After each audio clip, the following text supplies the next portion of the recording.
4th for the past couple of days, convincing themselves that it ain't over till it's over. Well, we've been here before. You know, our backs against the wall and need to win one game, and that's how we're looking at it, is to win one game here and then be able to bring it back in Phoenix. So it's going to be tough, but if the team can do it, we can. I think everything is in perspective. We know that we can do it. We know we've done it before. It's not going to be easy, but, I mean, our team didn't get to this level not being confident in our ability, and we think that if we can win one ball game, as I said, and send it back to Phoenix, we're going to feel good about our chances. We're still 3-1. So we'll be convinced if it gets to 4, but we're not convinced yet. Paul Westphal, I don't think he's being smug. I just think he's kind of worn out. Yeah, well, he is laid back, and now he's way laid back. He may be way laid before it's all over. But I think KJ said a kind of prophetic thing there. He said that, you know, we didn't get to this level without being a pretty good basketball team. Well, I would give him some advice, and that is that you don't get past this level unless you play defense, and you can't give all those layups that they gave up last night. And we'll talk about that a little bit later on. Right now, Tom Scherer with us, Charles Barkley's personal reporter. That's right. For this series, you and Chaz had another discussion today. It was so funny, Mark. I'm standing outside the locker room waiting to go in, and Barkley says, come here, I got to talk to you. And I'm thinking, oh, great, what did we do? But he was in a great mood, and, you know, the Suns are trying to be stoic, and they have to. But Barkley is also doing a good job of taking the pressure off his teammates. And before the game, he had a lot of things going on, people coming up to him to say hello, friends, tickets, the whole shot. But he took time to talk to reporters, and he wanted to make sure we were there with our camera because he knows we're doing these pregame shows. And he had a very clear message for the Bulls fans and the people of Chicago here. That's kind of amused by all the preparations out there, huh? I don't know why y'all boarding the city up and everything. I thought you had to win 4 games. You find this all a little presumptuous, eh? I find it very presumptuous. What type of game tonight do you expect? I got the National Guard out. How you doing? How's everything? Good to see you. You got the National Guard out. You got police out in force. You got every bar in town boarding up windows. Every store is boarding up windows. You have something to say about that? That won't be necessary tonight, huh? Oh, man, I think that's rude. Well, 3 games. Like dividing up the estate before the person's dead. Obviously, there's a game to be played, so what are you doing this one tonight? Do you run a little more on the Bulls, or how do you stop Michael? What's up? We just got to play well. I think we play well in some games. We just got to get over the hump and play a bit better in a couple areas. But I think we're happy with the way we played through the entire series. Just got to get another break here or there. You only focus on that, right? I mean, you look at what happens if you lose, and you're getting ahead of yourself, too. No, we just got to take it one game at a time, and so do they. They got to win 1 more. We got to win 3. So what's your message for the mayor's office and the cops and us, then? I think, you know, you should never divide up the wheel before somebody's dead. All right, advice well taken from Charles Barkley. He's doing a good job of trying to take the pressure off his teammates because the rest of them are pretty quiet. Well, his confidence is scaring me.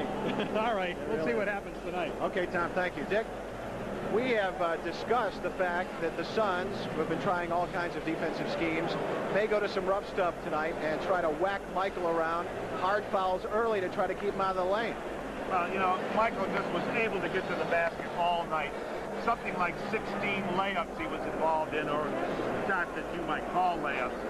When that occurs, I found that my friends and compatriots in the league are just aghast at the number of layups and short shots that the Bulls are able to get against the Suns. I'd go back to the KJ on Michael. That's the only thing that seemed to give him any problem at all. And then I'd make the Bulls adjust from there. And the harder you hit Michael, the harder he's going to come, though.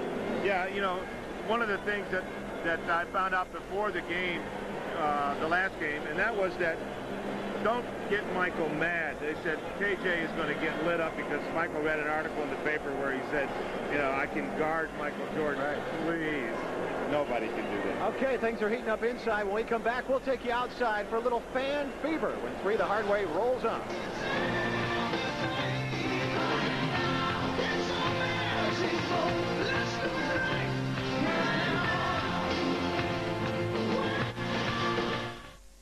The pregame special is brought to you in part by your local Chicagoland Chevrolet Geo dealer, by Walter E. Smith, and by Blockbuster Video. Hopalong Cassidy knew it. The Lone Ranger, too. Somewhere along the line, everybody wants to be a cowboy. Well, you never got the pony.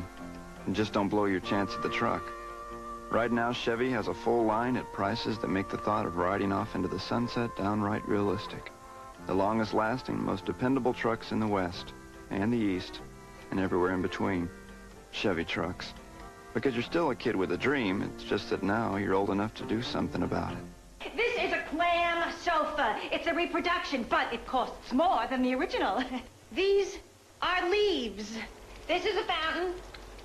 It spoke to me. It said, Meg, buy me.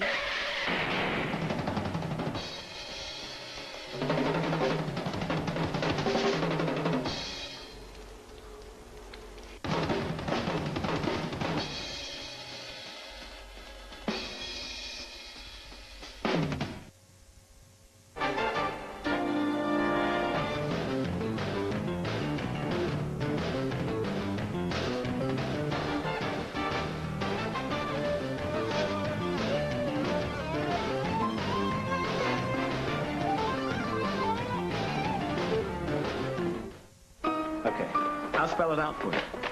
Blockbuster's got thousands of these boxes filled with more movie star types than anybody else on the planet.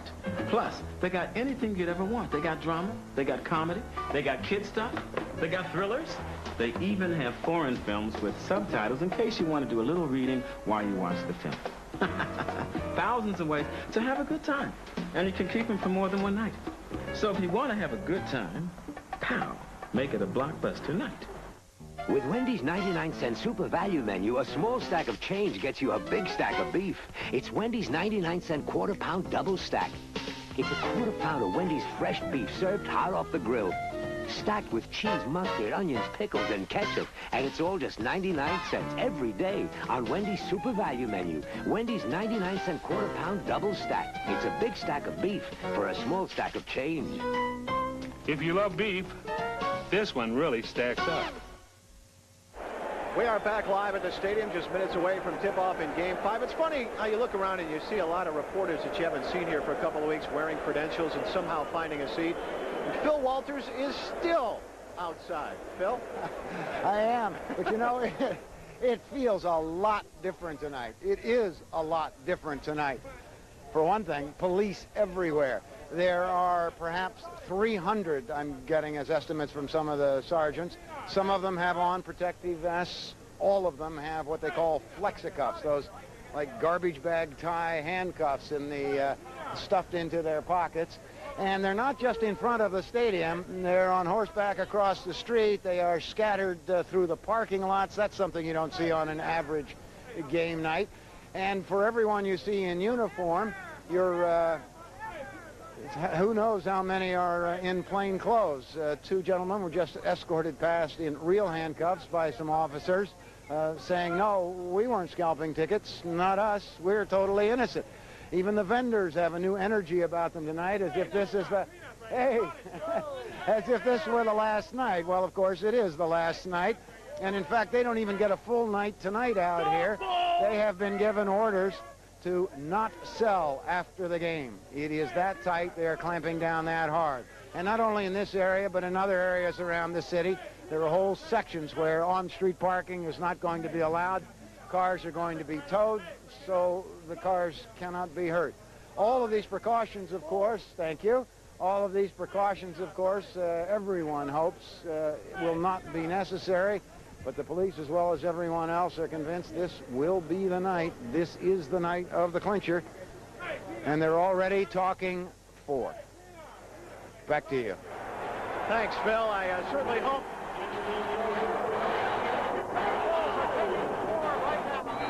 Now, you see the PSA that the Bulls made. You heard Mayor Daley, you heard the Chicago Police Department, and at every opportunity the players are continuing to plead for a peaceful celebration tonight. I think it's just outrageous for people to do those types of things. You know, I understand having a good time and doing your own thing, but you don't go out there and mess up other people's property.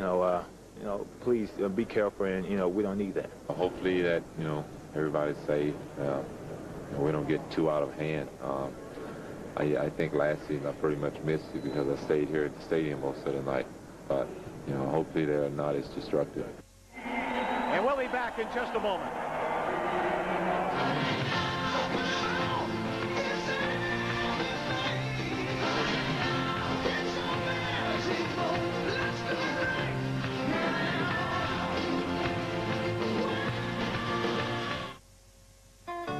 What could be more American than a Chevy truck?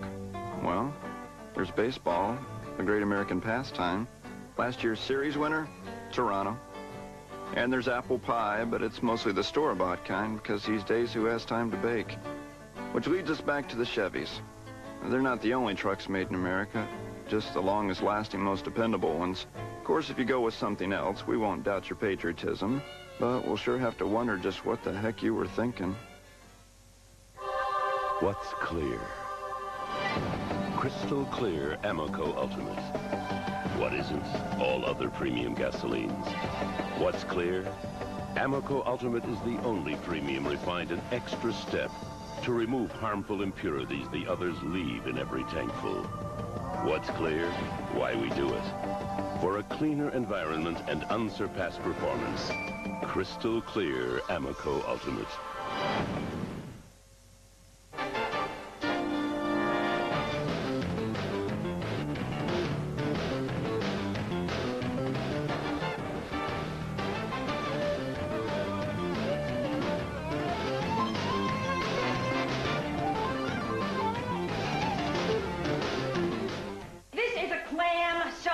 It's a reproduction, but it costs more than the original. These are leaves. This is a fountain. It spoke to me. It said, Meg, buy me.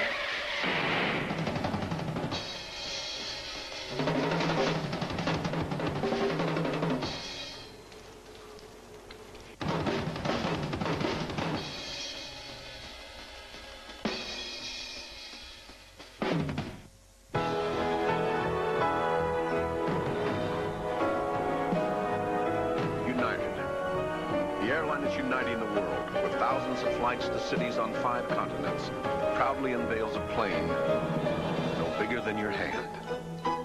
It comes with McDonald's Friendly Skies meals for kids, the food kids love. Because when you're big, you should always remember the little. United. Come fly the Friendly Skies.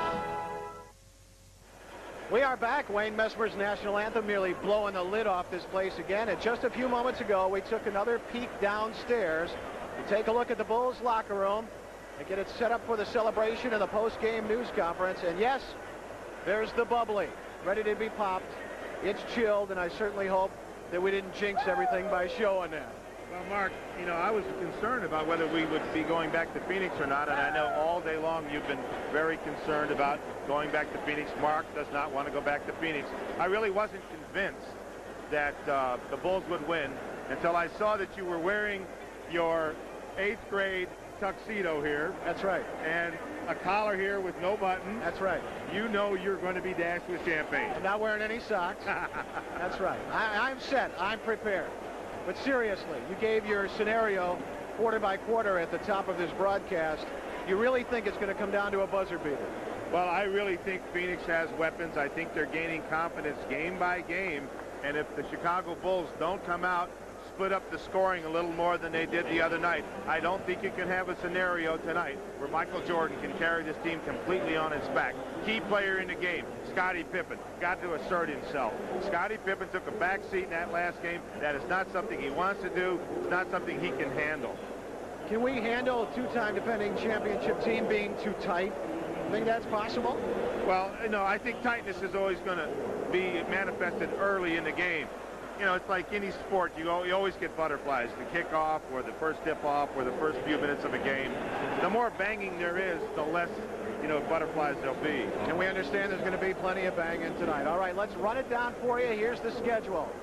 Tip-off, 8 o'clock, just a couple of minutes away. Then our live post-game celebration report, followed by a rebroadcast of the clincher in Game 5. If they do not win tonight, I don't even want to run it down, but we will have a live post-game show followed by the Tonight Show with Jay Leno, then later with Bob Costas, and then the rebroadcast of the game, but we're not looking for that. So, for Dick Versace, I'm Archie Greco. Thanks for watching. Keep it on 5 all night long. We hope to be partying with you. See you after the game.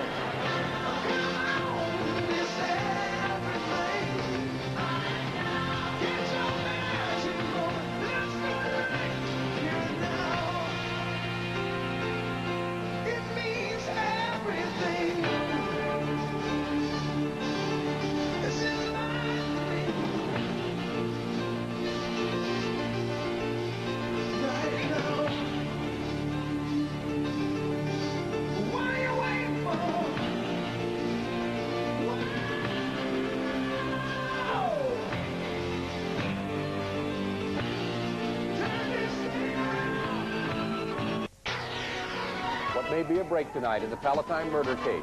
At this hour... Today's verdict is history-making.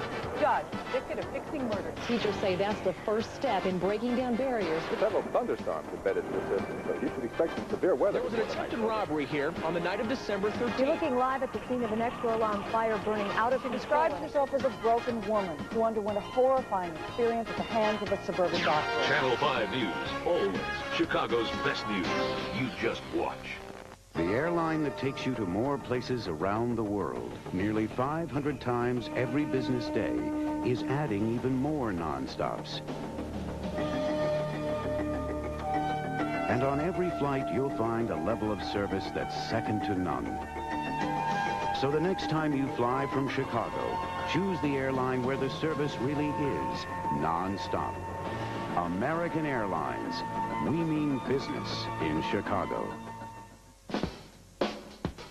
Summertime's the right time to save on Ford trucks, the best-built, best-selling trucks in America. Now get low 3.9% factory financing or $1,000 cash back on Ford Aerostar. Save on the best-selling Ford Ranger, too, the best-selling Ford F-150, and America's favorite sport utility, Ford Explorer. Summertime's the best time to get a great deal on every Ford truck in stock, like 3.9 financing or $1,000 cash on Ford Aerostar, but only for a limited time. See your local Ford dealer today.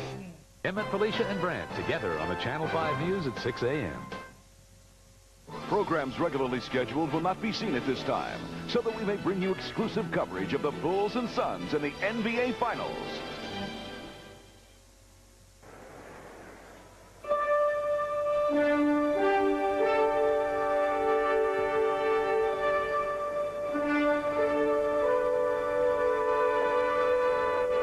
He does not need this as further certification of his greatness. Yet he and his team crave an even more exalted place in history. To join the Minneapolis Lakers of the 50s, first to three-peat. To be mentioned with the NBA's true dynasty, Russell Celtics, 8 titles in a row, almost a triple three-peat. Comparisons across the eras are difficult, but Michael Jordan knows this. He is on the verge of accomplishing what his most formidable contemporaries could not.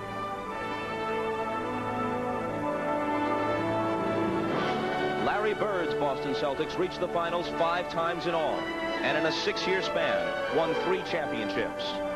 Some say Bird's '86 team was the best ever for a single year, but Larry Celts never repeated, largely because of the presence of Magic Johnson's Lakers, who reached the finals 9 times in 12 seasons, and wore the crown 5 times, once back-to-back, but they were thwarted by injuries and Isaiah Thomas's Pistons as they went for the triple. That was the first of 2 in a row for Detroit.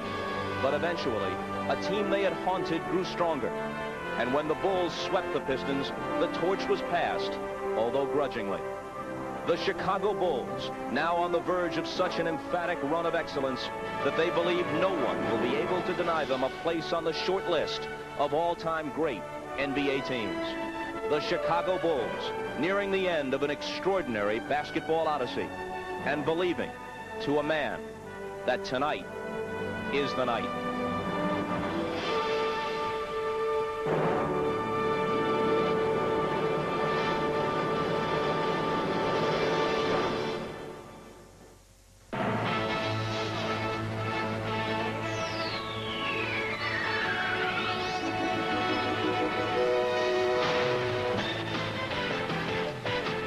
This is the NBA on NBC.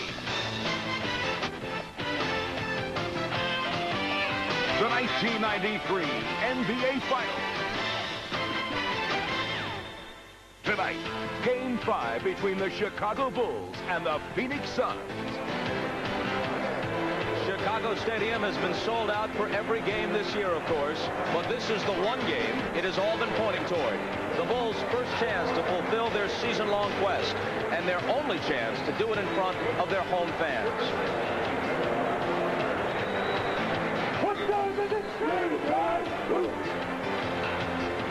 And in just a few moments, it will be game time, and this is what will be at stake.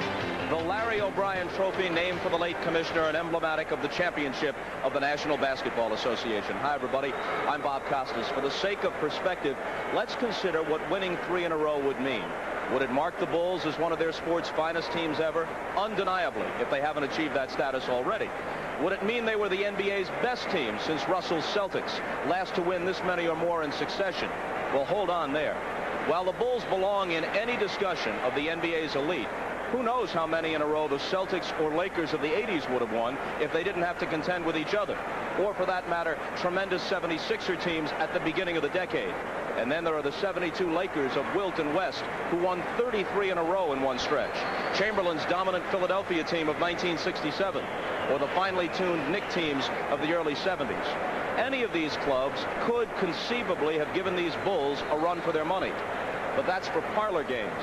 As for the games they've actually played, the Bulls have turned back all challengers in a 3-year span. The last of these is the Phoenix Suns, who, though down 3-1, have proved to be a stern test. Their job tonight is simply this. They must somehow tear up the script and silence 18,676 who have come here to rock the rafters. There's only one way for the Suns to look at it. They're going to get on a plane to Phoenix after tonight's game. The question is, do they make the Bulls go with them? Which would not only be a major inconvenience for the Bulls, but would put the three-peat itself in some jeopardy. For more, let's go down to the floor to Marv Albert, Magic Johnson, and a man spending perhaps his last night observing these teams before preparing to compete against them, the new coach of the Cleveland Cavaliers, Mike Fratello. Take it, Marvelous. Yes, Bob, it is now the Czar of Cleveland. Kind of a nice ring to it. Remember these days in your previous life when the Czar was coaching the Atlanta Hawks? Childlike qualities being shown along the sideline. Yes, but back then, even with my assistant, Brendan Sir, color-coordinated sport jacket, my other assistant, Willis Reed, I asked him to wear one. He said no, and if Willis says no, it's no. He would think of that aspect. There is one other aspect that you will be dealing with soon in your new role as coach of the Cavaliers, and that is defending against a fellow by the name of Michael Jordan. Jordan with the sensational 55-point performance in Game 4 here on Wednesday night. What do you look for from Michael tonight in terms of his approach? How will he come out? Will it be a scorer? Will he look to distribute the ball? Just a short while ago down in the locker room, he mentioned that he would come out, feel the game out, and see what he thought had to be done early. When you look at his points after the first 4 games, 31, 42, 44, 55, always on the move up. And it'd only be natural that the leading scorer in the NBA would take the most shots during the regular season, almost 26 shots per game. In the finals, almost 10 more shots per game for Michael Jordan. In fact, combining both teams, Jordan has 54 more shot attempts than the next closest player, Charles Barkley. If there's one key word for Michael in this series, it's aggressiveness. He's made a decision to take it to the basket like he has taken it against no other team. Total confidence in getting to the rim and finishing the play. It's almost as if Michael Jordan has made a statement to his teammates. Jump on board and let's win this championship together, or I'm going to do it by myself. All right, to the Phoenix Suns' point of view, what do the Suns have to do, Magic, to bounce back, to turn it around and get back into the series? But don't count this Phoenix Suns team out. They're a very dangerous team. They've been in every single game of this series. Now, what they must do is make this game wild and crazy. Really run the ball up and down the court. Also, if I was them, I would tell Charles Barkley, hey, take 30 to 40 shots. We're going to win or lose with you. And then they must be physical. They must take Michael Jordan and be physical with him. They were letting Michael Jordan get to the basket too easily. And Danny Ainge told us this yesterday. He said, look, I was tired of watching Michael Jordan just float in the air and take it to the basket. That will not happen today. All right, so for Charles Barkley and the Phoenix Suns, the season is on the line. They hope to bring the series back to the Valley of the Sun for a Game 6.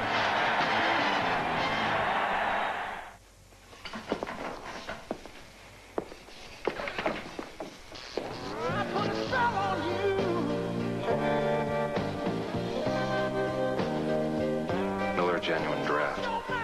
I was hoping you'd say that. Cold-filtered Miller Genuine Draft. For those who've discovered its smooth draft taste, the world is a very cool place.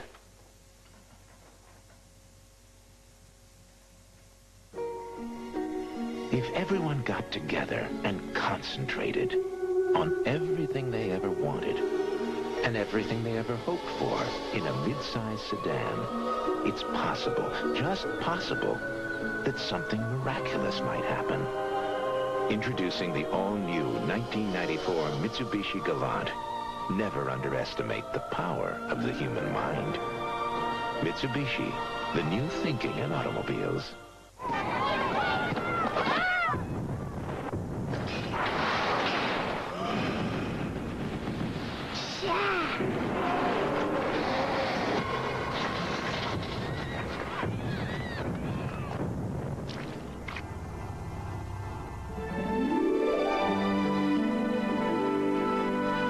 Don't even think about it.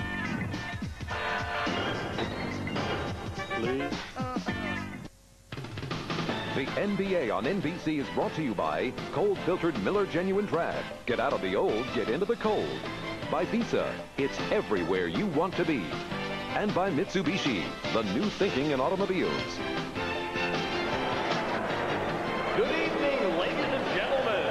The Chicago Bulls welcome the world's greatest fans to the Chicago Stadium. Tonight, Game 5 of the NBA Finals is between the Phoenix Suns and your Chicago Bulls.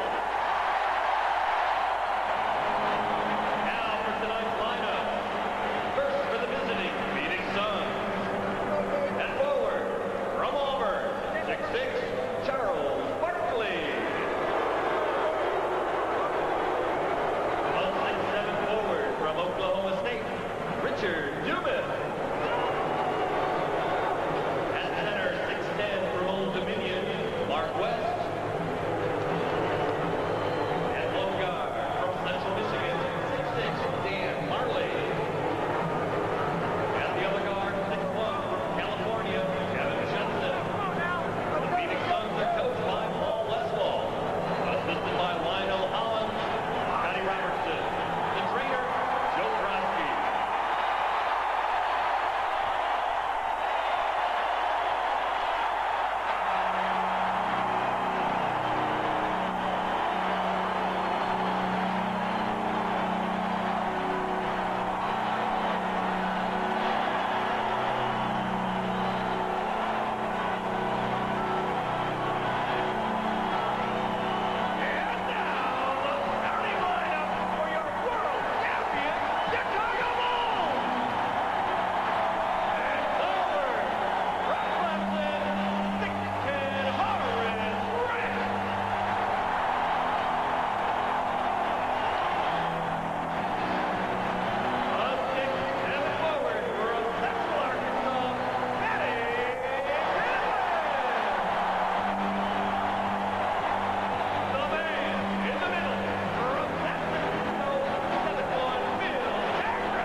The always stirring player introductions here at Chicago Stadium.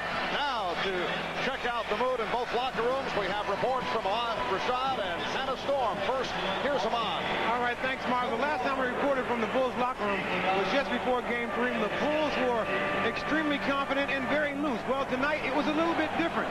They were still confident, not as loose, but very cautious. I asked B.J. Armstrong about it. B.J. told me that in a game like this, at this point in the series, no more surprises. Both teams had made all the adjustments that they were going to make.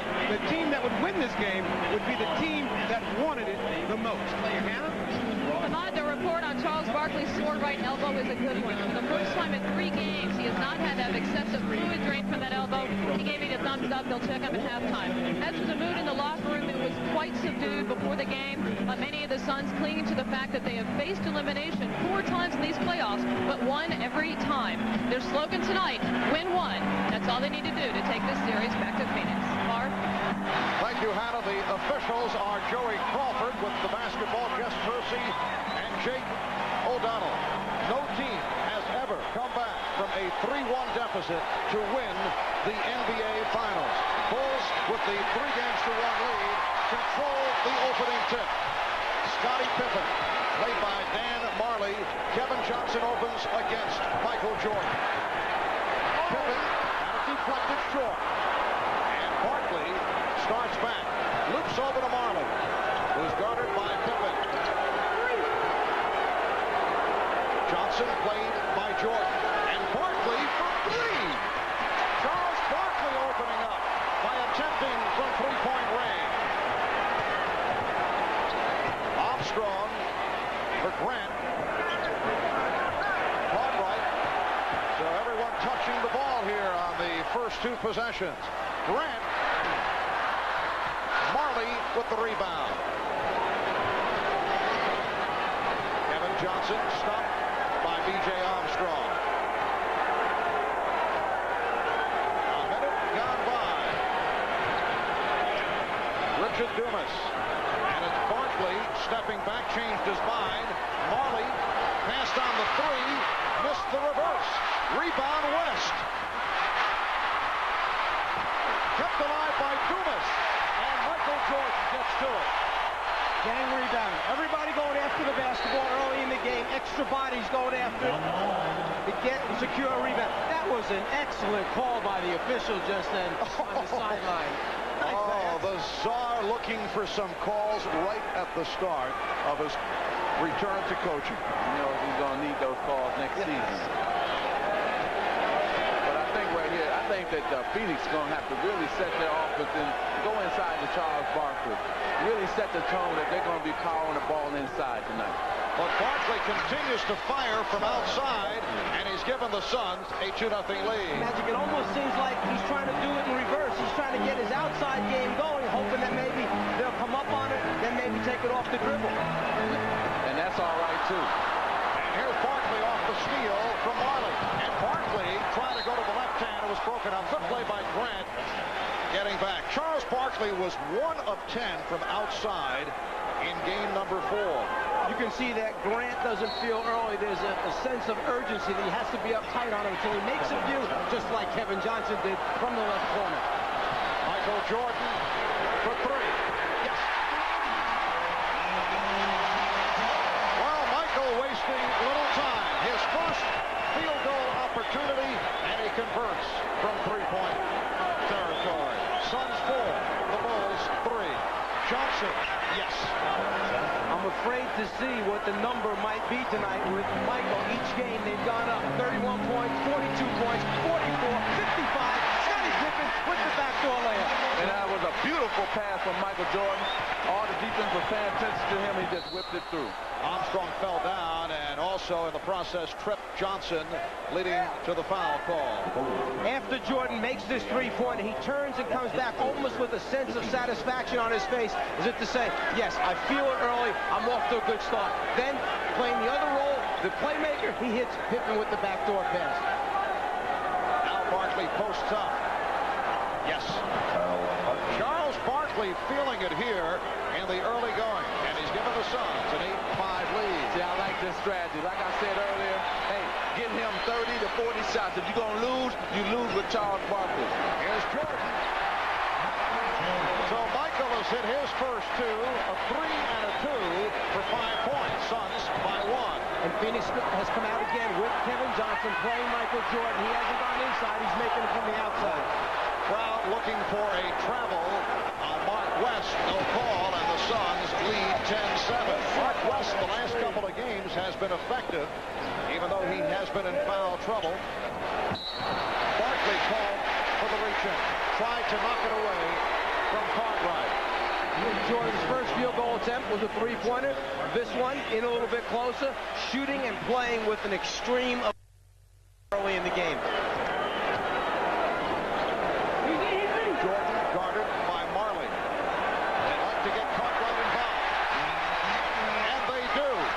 Suns by 1. I think they should continue to go to that matchup. Bill Cartwright with Charles Barkley guarding him. Suns have hit their last 5 shots. They missed their first 4. Barkley off a double team, yes, and it counts. Barkley will go to the line. Well, Paul Westphal must have heard me because they're going into him every single time. You always, when a crucial game, you put the weight on your superstar's shoulder, and that's what the Phoenix Suns are doing right now. Foul was committed by Scottie Pippen, and Charles Barkley, who has had a strong mention prior to the game, still bothered by the sore right elbow, but it did not get worse, and he has come out looking very sharp. He's hit 3 out of 4. Going for a 7-point. Suns 13, and the Bulls 9. Phoenix hoping to bring it back home for a Sunday night game 6.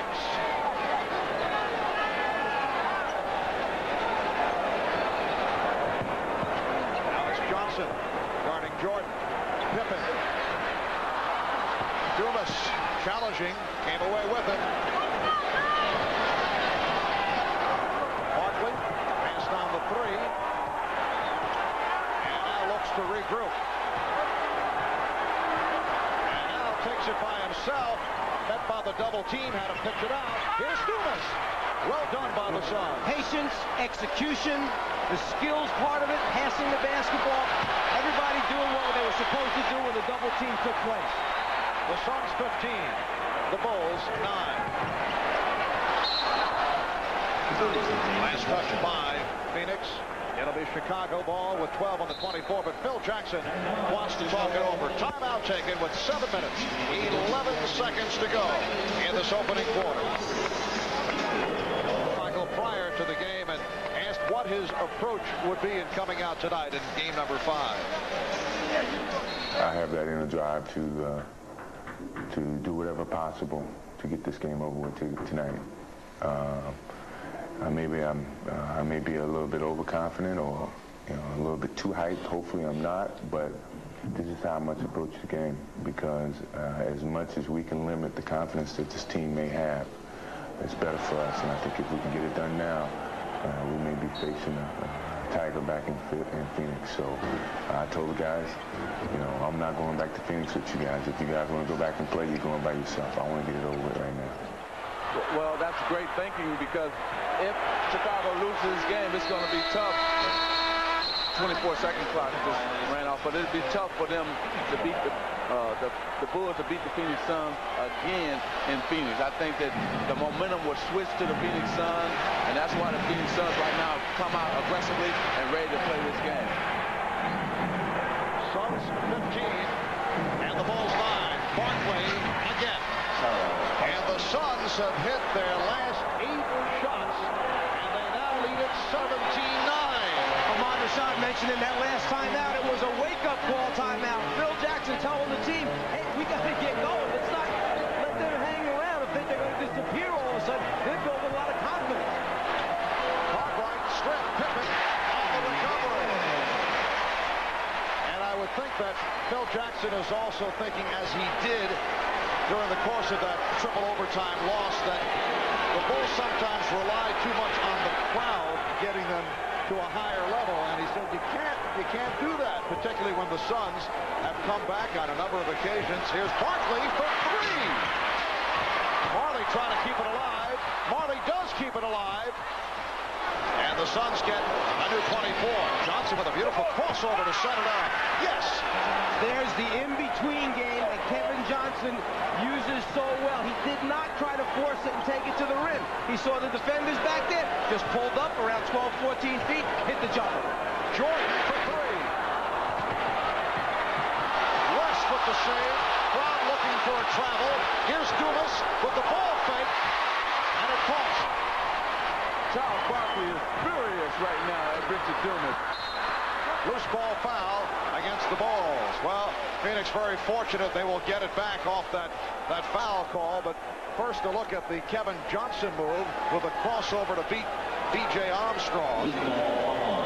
And when Kevin is coming at you with a head of steam, that's when he's the most dangerous because he can use all those type of moves on you. And the only thing you can do as a defender is backpedal. Horace Grant called for that foul. So the Suns back to the offense. They lead by 8. Open shot for Dumas. The Suns now lead 21-11. They have connected on 10 of their last 11 shots. When they went to the pick and roll with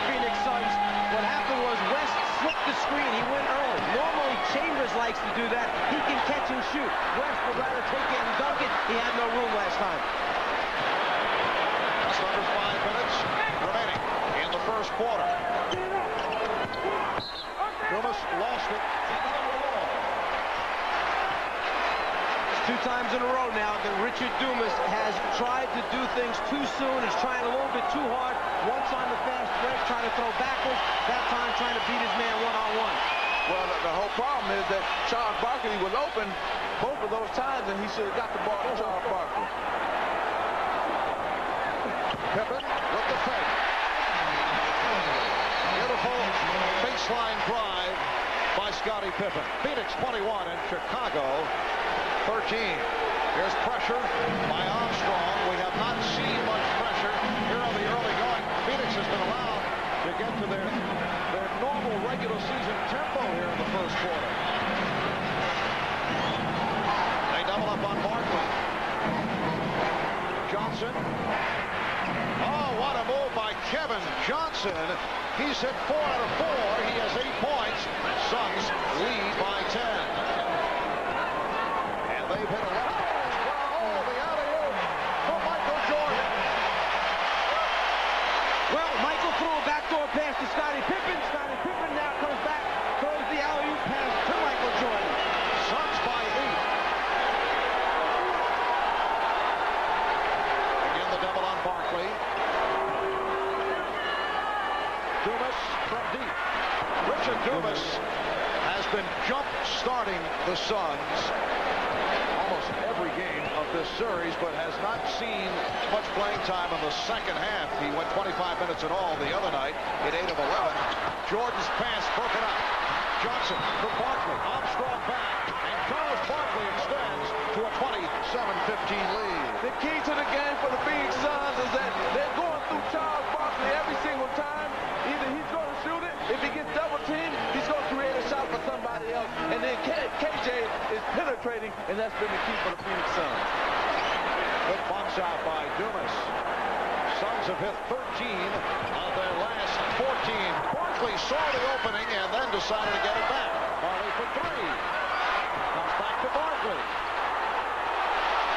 Well, the Suns getting some good hops here in the first quarter with 2.5 remaining. West setting the pick. Here's Johnson. Air ball. Knocked out of bounds. Jake O'Donnell checking with Jess Kersey. He says last touch by the Bulls. And a timeout is taken. 10 on the shot clock. When we come back, it will be Phoenix ball. They lead by 12. Michael Jordan up here with his left hand on Kevin Johnson as he pulls him in a different direction than he really wants to go. Left hand pulls. Jordan changes direction. The lob pass by Scottie Pippen. Jordan converts.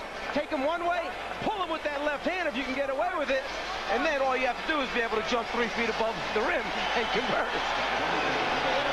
You know, I still like what Phoenix is doing right here. They're really mixing their offense up very well. They're running when they get an opportunity, and then going through Charles Barkley. He's already taken 7 shots already, and he's on that pace. Like I said, 30 to 40 shots. He needs to take 30 to 40 shots. Barkley has hit 5 out of 7, 11 points. Nice pass. Dumas from Barkley. A reverse stop by the rookie, Richard Dumas. That was supposed to be a back pick lob pass for Richard Dumas. Phoenix likes to run those after timeout. Instead of going behind the screen, he inside cut to the basket because they took the back cutaway, got the score. And the Suns have hit 14 of the last 17. They opened the game by missing their first 4. And they have been on fire. Mark West extends to a 31-15 lead with just under 2 minutes remaining in the first quarter. Scott Williams has come on for the first time. Here is Armstrong.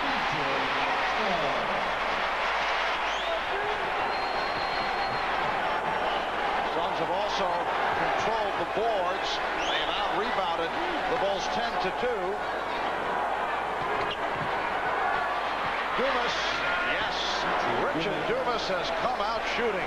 5 for 5. He has 10 points. The Suns lead 33-17, and the Suns have taken this crowd right out of it here at the Star. See, they have nothing to lose. They're playing with confidence. They say, hey, we know we've been in every single game, and all we have to do is play a little bit better. And that's what they're doing right here. They're playing a little bit better. Shot clock is down to 4. Scottie Pippen with his 4th bucket. lead 33-19. Now they trap. First time we've seen it.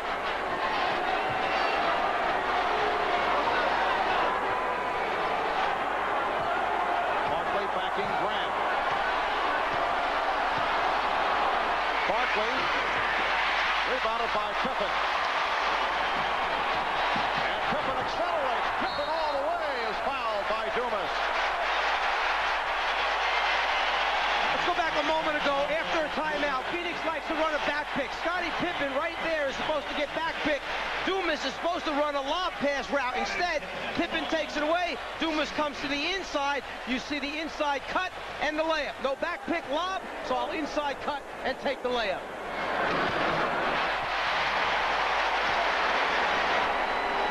After the play, the bench can't believe it. We actually ran another option off it, and it worked. Hey, these plays work once in a while.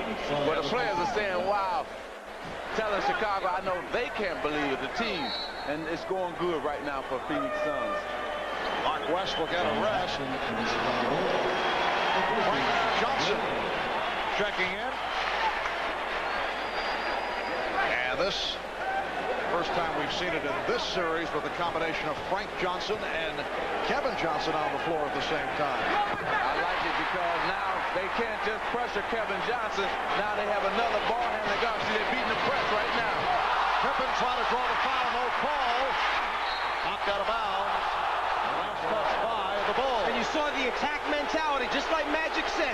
They've got more than one key ball handler. They have a lot of confidence now that once they beat the initial double team, then they have numbers. This is half acting, half little contact that time. Good no call. Marley for three. Rebounded by Dumas. And the Suns regroup. Kevin Johnson checking the clock. We're down to 15 seconds in the quarter. Suns spreading out the floor, down to 10 seconds. Johnson one-on-one. Johnson over to help. Open shot for Frank Johnson. And Pippen from center court. Charles Barkley providing a spark. Charles coming out on fire. He has 11. Richard Dumas with 10. The Suns 16 of 26. 62% shooting to open it up. And they lead by 12 after one.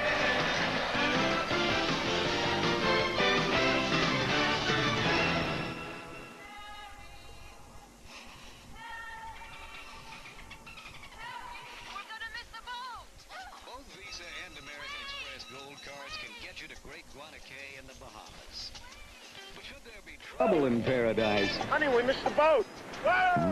What do we do Only now? Visa Gold can come to your rescue because the only hotel on Great Guana Cay doesn't take American Express. I know that guy. Visa Gold, it's everywhere you want to be. Harry. Trying to save pennies per call with another 800 service, a furniture company can lose 66 calls a year. At $200 a call, they could lose an arm and a leg. One of the 800 reasons to choose AT&T 800 service, the best in the business. This is for your Big Mac, right? First one that misses? Watches the winner eat lunch. Got it. Off the floor, off the scoreboard, off the bank board, no rim. Over the second rafter, off the floor, nothing but net. What you want is what you get. You got us today. Off the expressway, over the river, off the billboard, through the window, nothing but net. Athlete's foot. Many types of fungus cause it. To cure it all, you've got to kill it all. But today, there's broad-spectrum Lotrimin AF. It doesn't just get some athlete's foot fungus, it kills it all. Lotrimin AF, the cure that gets it all. When you choose a family car, you put all your eggs in one basket. So, when it came to safety engineering, Mitsubishi did the same thing. Introducing the all-new 1994 Mitsubishi Galant.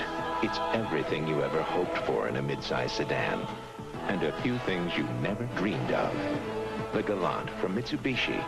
The new thinking in automobiles.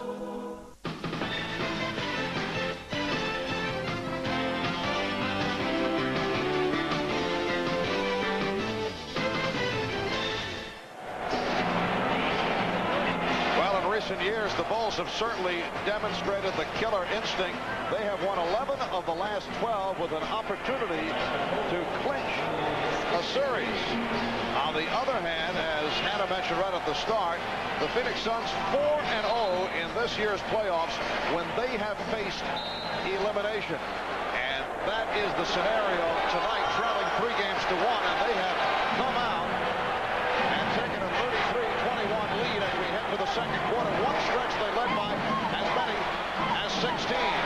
Paul Westphal staying with the backcourt of Kevin Johnson and Frank Johnson, along with Dan Marley, Charles Barkley, and Richard Dumas. Barkley rebounded by Williams.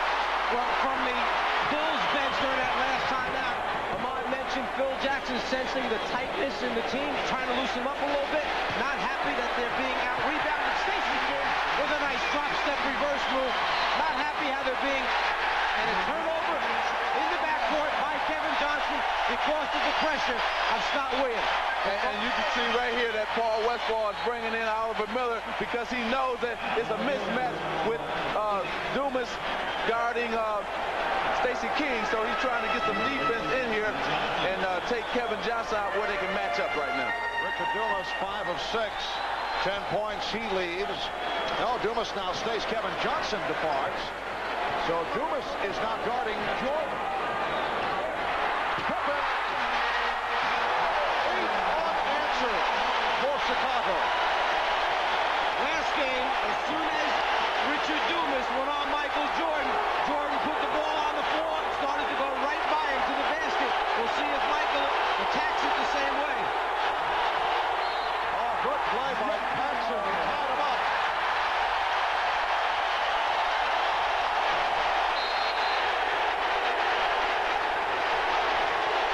For Chicago, as Michael sees the double team coming, Scottie Pippen finds the opening in the seam. Jordan delivers. And Charles Barkley in the face of Jake O'Donnell, the wrong man to start up with. And that was ushered aside by Dan Marley, and Jake being very compassionate here at the start. But Miles, you said it right. He should have gave Charles a tee, but Jake is a veteran official. He probably officiated more finals than anybody and let him go with that. Rejected by Jordan. And here comes Williams, 3-on-1 for Chicago. Phoenix got back. Stacey King, who just checked in. Paxson, eluding Barkley, hits the goal. John Paxson with the tie-up, a three-pointer, 11 straight points by Chicago, and they move within 5.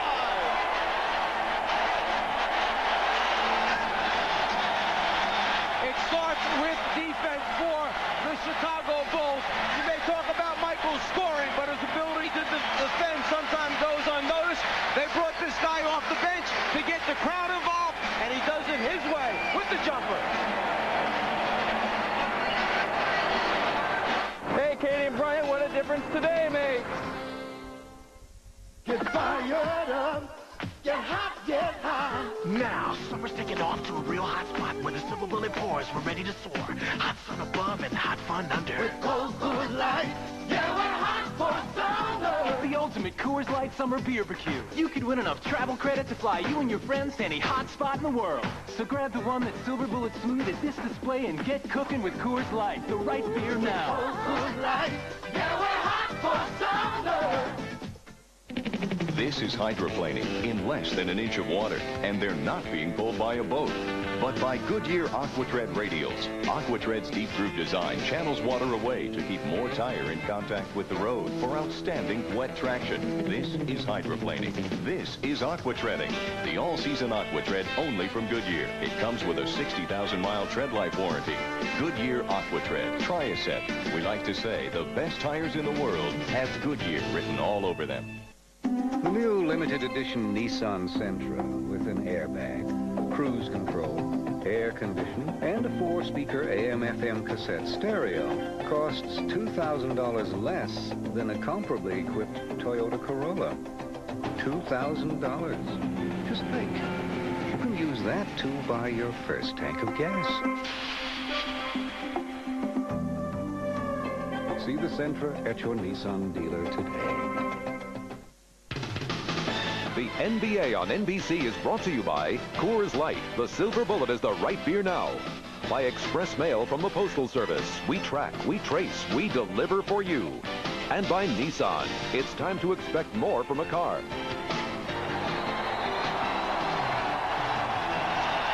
go back a few moments ago when Charles Barkley went to make his move. A jump ball was called by Jake O'Donnell. Charles Barkley reacted, took the ball, walked away, then throws it up against the scorer's table. Jake O'Donnell could have called a technical foul. We just found out instead of delayed game was called at that time. It shows you why Jake is considered to be the best, because veteran officials using good judgment, understanding the emotion and circumstances involved, think about it, then take the lesser of the two. Put a delayed game on the team, don't put a technical foul up there. 11 straight points by the Bulls over the last 3 minutes. Danny Ainge has come on for the first time. The Suns by 5. Here's King. And Marley able to race it down. Michael Jordan has not taken a shot in 5.5 minutes. He has 7 points and 5 assists. Miller, nice one. Barkley extending to a 35-28 lead. But they still doing an excellent job. The Phoenix Suns are moving the basketball around when they get the double team and scoring out of that double team of the Chicago Bulls. Scottie Pippen shooting. And Oliver Miller gets to the rebound. Now back for Kevin Johnson and Danny Ainge. Miller, Marley, and Barkley up front. Marley off the fake. Shot clock at 7. Marley blocked by Williams. Miller. Barkley with the rebound. And a foul called against Chicago. Reason why KJ plays MJ is to keep him out of the lane. The quickness of foot, better for Kevin Johnson than either Ainge or Marley on Michael Jordan. Michael forced to kick it back out that time. He couldn't find his way down the lane. Jordan was called for that foul. Stacey King now sits down. Horace Grant is back. Grant up front with Williams and Pippen.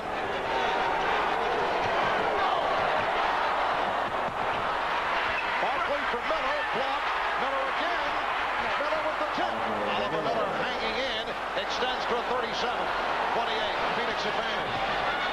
Pippen with the spin, and he was met by Miller. Foul called. For Miller, his first. The second and third effort is here tonight for the Phoenix Suns. Miller keeping it alive on the glass after he misses the first shot attempt. And then the cry in the locker room for Phoenix before the game was, let's defend somebody. You see people trying to help each other out. Even though Miller fouled, Barley turned around, patted him on the back because he knew his teammate was there for him. And Chambers have just checked in, trying to get down court. Paxson cut him off. Jordan for 3. Michael had not taken a shot in 7.5 minutes. Kevin Johnson, bad shot. Rebound, Mark West. And he's fouled. The Phoenix Suns are more aggressive than the Chicago Bulls. They are a step quicker than the Chicago Bulls on both ends of the court. Well, the crowd reacts because Will Perdue is over at the scorer's table. He has been a forgotten man through the playoffs. This his first appearance in this series. And I'll tell you the reason for that. Right now, Phoenix is beating Chicago 19-7 on the glass, 8-0 in offensive rebounds. As a result, they've got 9 more shot attempts at the basket. This is Perdue's chance to come in the game and show he can help out. Not only that, Mike, but also give the team some energy. Right now, they have no energy. They're flat. They need somebody to pick them up, and I think he's going to try to go with Will Perdue to do that. And Scott Williams departs. B.J. Armstrong, John Paxson, Michael Jordan on the floor. 3-guard alignment for Phil Jackson along with Will Perdue and Horace Grant. Mark West is not a good free throw shooter, but he hit his first to extend to a 10-point lead.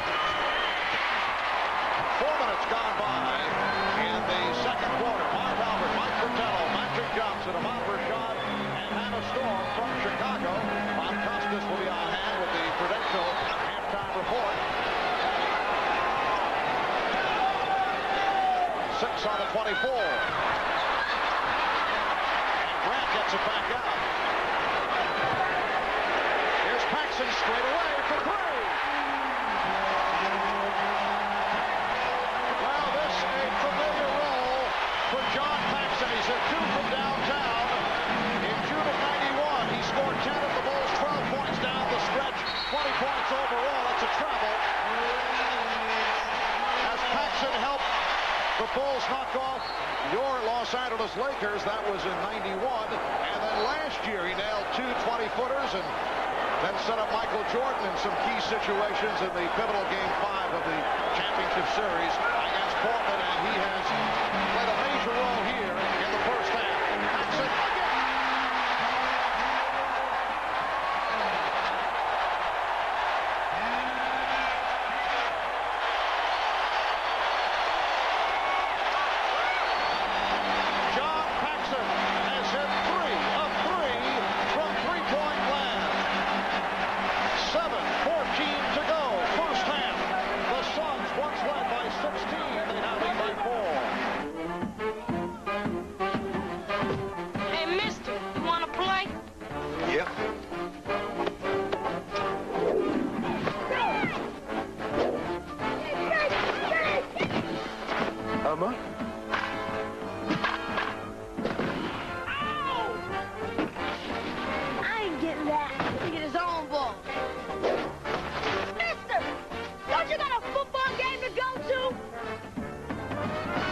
Dean Witter believed in listening.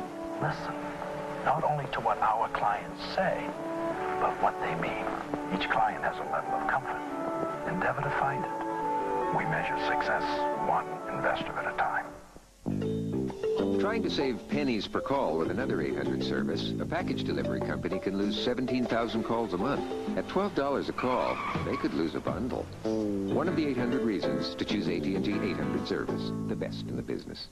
It is a responsive dual overhead cam engine, but it's not a Mercedes. It is a highly advanced multiple link suspension system, but it's not a BMW. And it has an airbag with terminals plated in gold, but it's not a Lexus. It's an entirely different kind of luxury sedan. It's an affordable one, the Nissan Altima. See it at your Nissan dealer today. Hit it! Happy feet, I've got those happy feet.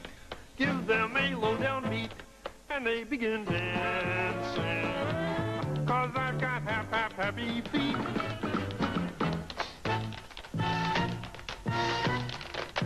'Cause we've got happy feet. I love this game.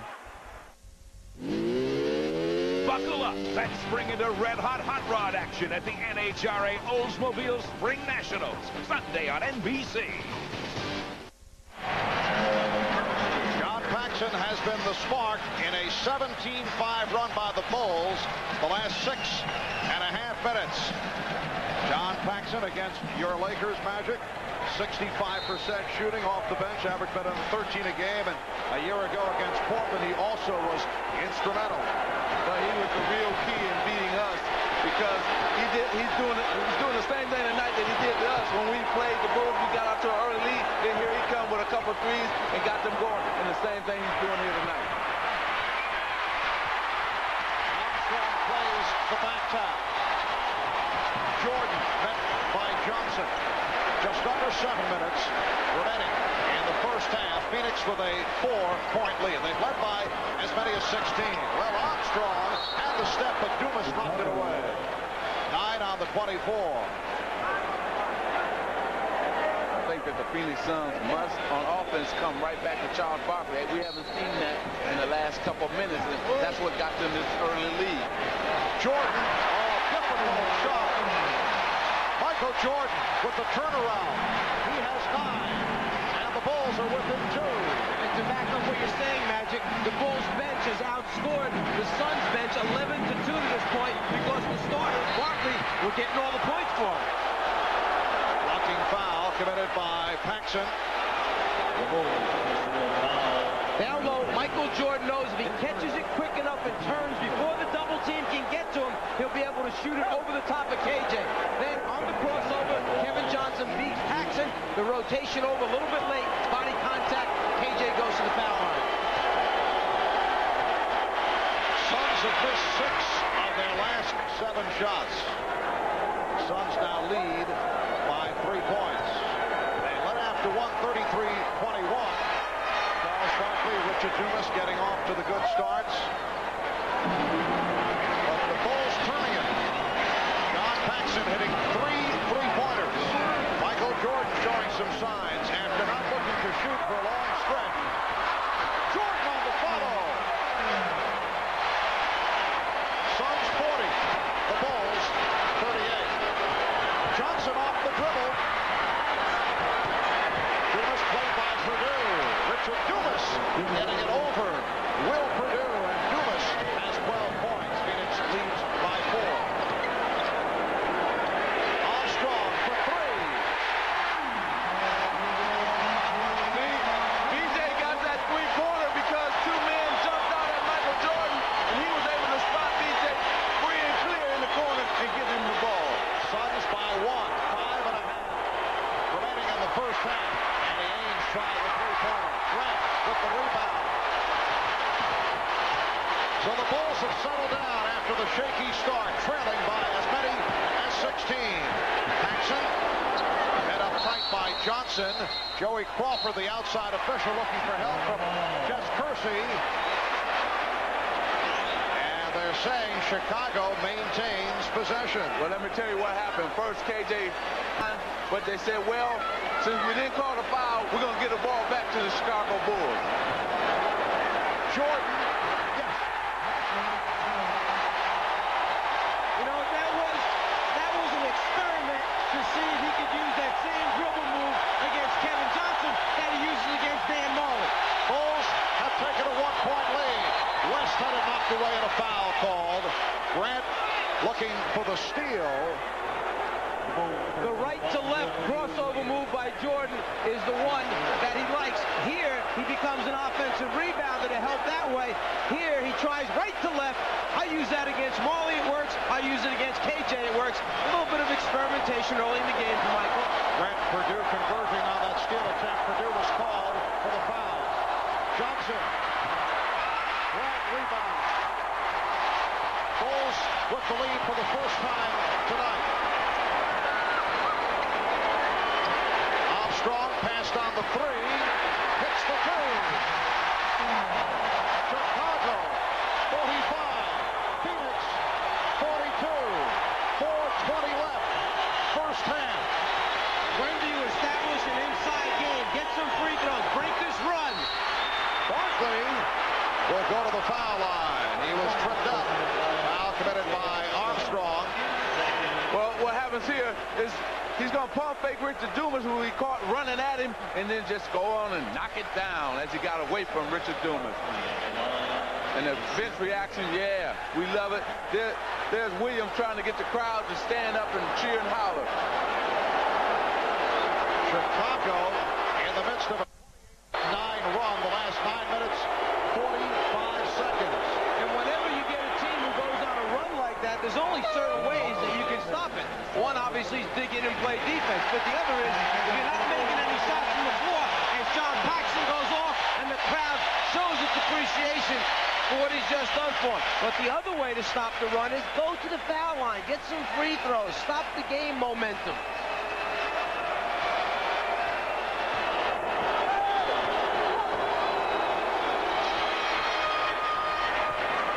Bulls by 1.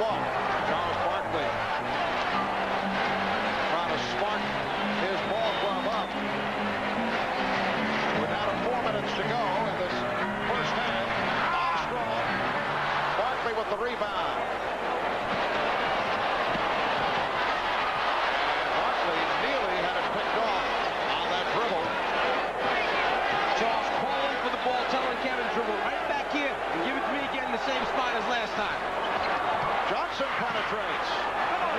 Johnson saw the opening, took advantage.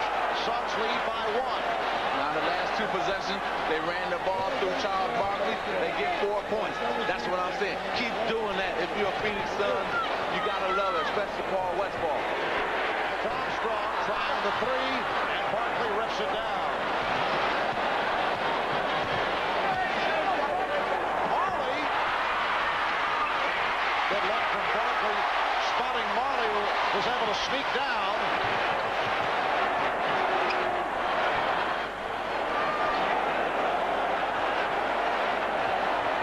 Armstrong resets. Scottie Pippen. Well, the Bulls now have hit a drought after the hot shooting. Marley for 3. Oh, he was surprised that he had that kind of room. Well, he kind of faked like he was going to pass it inside, and both men went that way to the ball fake, and he just raised for the 3. Marley hit 3 from downtown in game 4. He had the 6 in the triple overtime. And Barkley leads the Suns back. A little too much dribble by Charles. Dumas. Yes. Suns 51 and the Bulls 45. See, when he's got his feet set, that being Richard Dumas, he can hit those shots. He has trouble when he has to move left to right to get his shot off, but when he's at a standstill, he can knock it down. 22nd timeout taken by Chicago. Kevin Johnson sees the opening down the lane. Can't believe it's going to be that easy getting to the front of the rim. And then, as Magic said, when you back off this guy, you're asking for a heading, a 3 for Dan Marley. 2:08 remaining in this first half. The new limited edition Nissan Sentra with an airbag, cruise control, air conditioning, and a 4-speaker AM/FM cassette. The Prudential halftime report. We'll talk with the Pistons' Isaiah Thomas. Detroit, of course, had a chance to three-peat back in 1991, but they were beaten by the Bulls in the conference finals. And we'll talk with Magic Johnson. His Lakers won back-to-back titles in '87 and '88, but their bid to win 3 straight was ended by the Pistons in the finals. Isaiah and Magic coming up on the subject of attempting to three-peat, but of course, the Phoenix Suns will have a lot to say about that. It is far from a foregone conclusion. The Prudential halftime report in just a few moments, but right now back courtside as we rejoin Mark, Mike, and Magic. All right, Bob. Suns with a 9-0 run after the Bulls took a 45-42 lead. After the last game, when Chicago went up 3-1, Cotton Fitzsimmons ran across the floor to me on the way out and said, you know what? Everybody thinks this thing is over. He said, I'll tell you what, next game, the Suns will be very, very competitive. He said, you have a bunch of fighters and battlers on that team. They'll come back next game. Cotton Fitzsimmons, Senior Executive Vice President of the Suns, color commentator on the radio broadcast. Michael Jordan, 7 of 11. He has 15 points. Suns with a 51-47 lead with just under 2 minutes remaining in this first half. Now Barkley guarded by King. Through the foul. So Charles will go to the line. Well, Michael Jordan, he said, well, if I can't get to the basket tonight, I'll just pull up and take my jump shot. You see that he had his head down, that froze Dan Marley, and he just jumped right up for his jump shot once he saw Dan Marley backing up. Foul committed by Scott Williams. Suns 6 of 7 from the line. The Bulls 2 of 2. Free throw shooting, killing Chicago. In game number 4, though they were able to win it. Oh, Charles. Charles being a little tough on himself. Yeah, Charles is Charles, but you know he's playing a great game. I think he's been an emotional leader as well as a leader on the court. He's making the plays. He wants the ball, and he's leading his team right now. He's the reason why they're leading this basketball game right now. And the Suns have a 5-point lead. Minute 35 remaining first half. Chicago's done the job off the bench. Phil Jackson not pleased with the starters. Jordan had the shot deflected from behind. Oliver Miller came right from behind him as he turned and beat KJ for the jump shot. Oliver Miller blocked it from the blind side. Jordan. And it's knocked away by Abe. team not happy with the starters. In fact, in the last timeout, that was the message, that the starting unit is out of sync. You've got to get back into running the stuff. Patience, execution, the two key words. He does have Stacey King and Scott Williams joining Jordan Pippen and Armstrong. Michael Jordan has 17. Suns 52. The Bulls 49 as we come up on 1 minute left in the first half.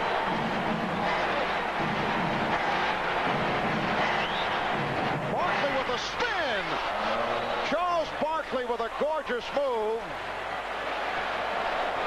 And the Suns now lead by 5. He left Scott Williams behind him off the fake. That's a leg block, so the Bulls get a new 24.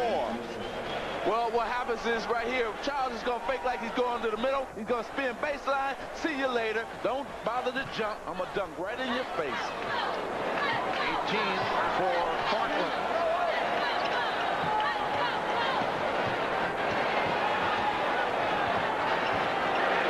Armstrong trying to give it back.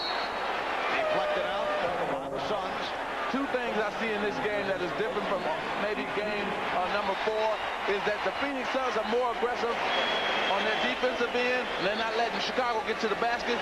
Then on Chicago's defensive end, they're slow. They're not pressuring anybody like they had been in the first 4 games. We mentioned back in the open, 36 shots per game for Michael Jordan, his average after the first 4 games. To this point, he has 14 in this game. That's 14 shots, not points.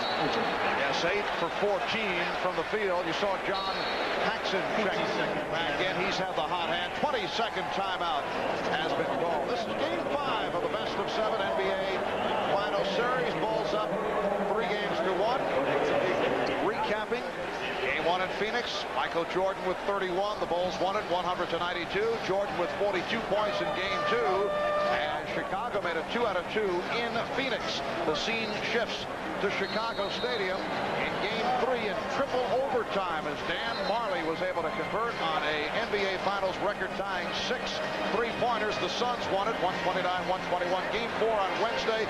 Jordan with the 55 points and the Bulls with the 111-105 victory. Michael Jordan, the 5th player in NBA history to score 50 or more in an NBA Finals game.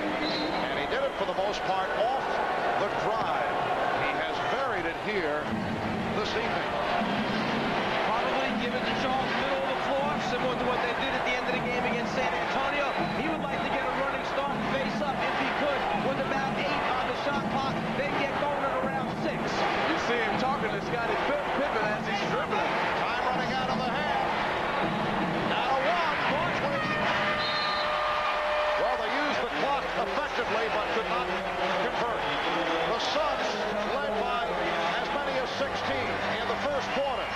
Chicago able to turn it around, and at the half, it's Phoenix 54 and Chicago 49. Well, here he is. He's going to be talking to Scottie Pippen, telling him, you can't guard me. You know what I'm going to do? I'm just going to take you to the basket. But he didn't score the basket. Get the idea, Charles, a little too tense for these games. Takes it too seriously. Well, right now, only thing he can do is be comfortable, because they're in trouble. And that's the way he is able to psych himself. Barkley with 18, Jordan with 17 at the half. It is a responsive dual overhead cam engine, but it's not a Mercedes.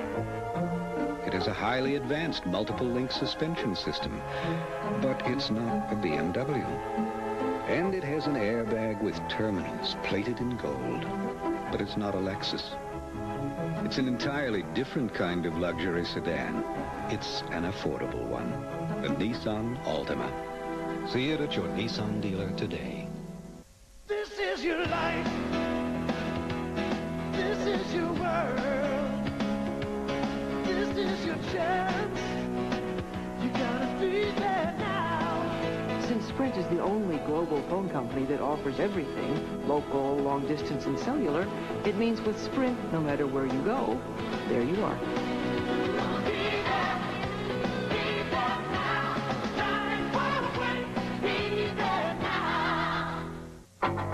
Some thrive under pressure. Others never get used to it. But if you play the game, this is the place to be. It's the U.S. Open, where for 2 weeks each year, the whole world watches every win, loss, tiebreak, and heartbreak. But if you go, get ready for excitement and pull out your Visa card, because the Open will take you to the edge of your seat, but they won't take American Express. Visa, it's everywhere you want to be. This simple outside says inside you'll find a lasting commitment to performance. The Intel 486DX2 processor, power for today's hottest software, and the Intel Pentium processor for the next generation of compatible power. That's Intel, the computer inside. Ken Stephens and Karch Kiraly, the reigning kings of the beach, are the most dominant team on the AVP Pro Beach Volleyball Tour. But Randy Stoklos, Tim Hovland, Adam Johnson, Brian Lewis, and others are out to knock them off their throne. The Miller Lite Chicago Open, live this weekend on NBC Sports World.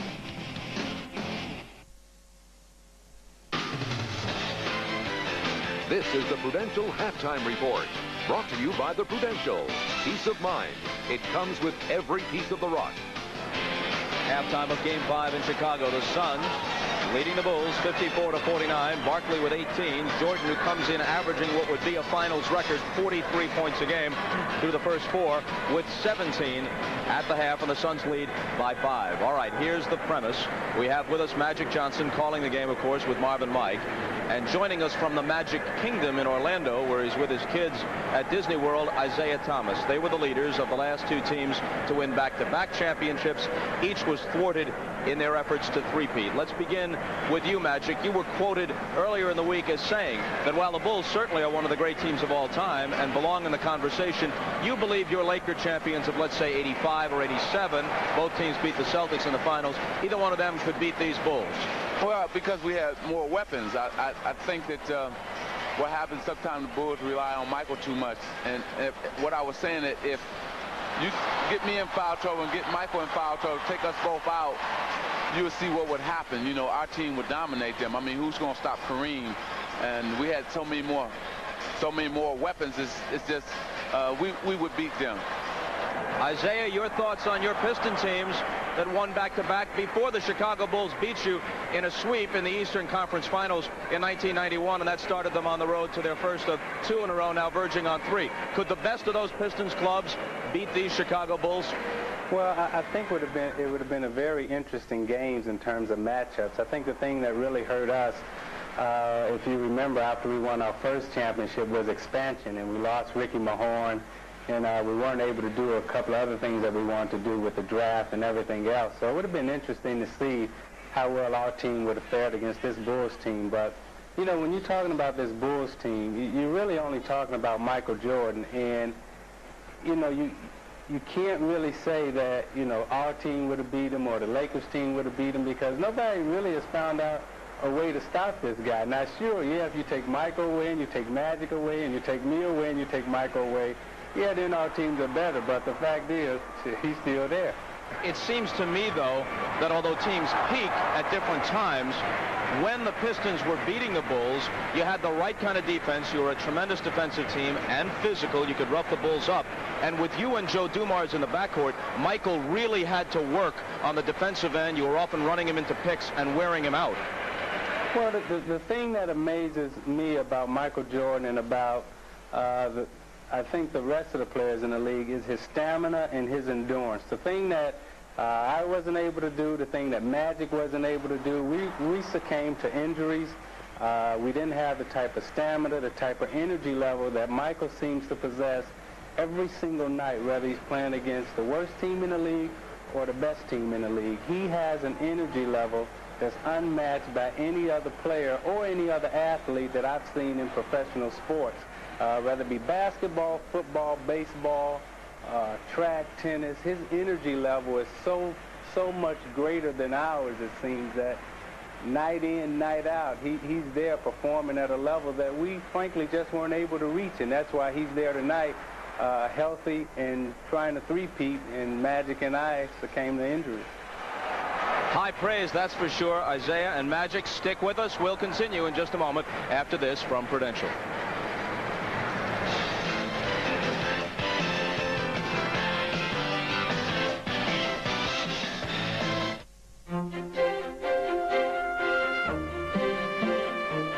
One of the most innovative real estate companies in America.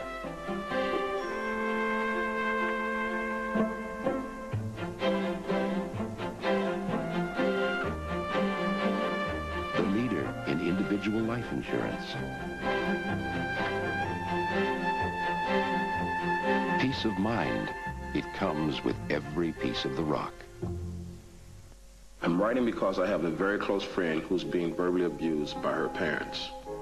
They tell her she's a failure, no good, and stupid. I told her to talk to the school counselor, but she's afraid her parents will find out and make things worse for her.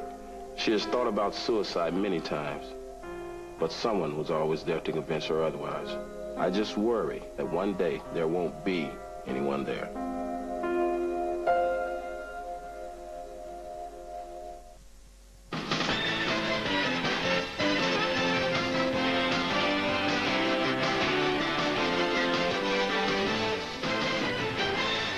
Well, that's the topic, a possible three-peat by these Chicago Bulls, and we're talking it over with Magic Johnson and Isiah Thomas. Magic, a large part of this question is the era in which a team tries to accomplish it.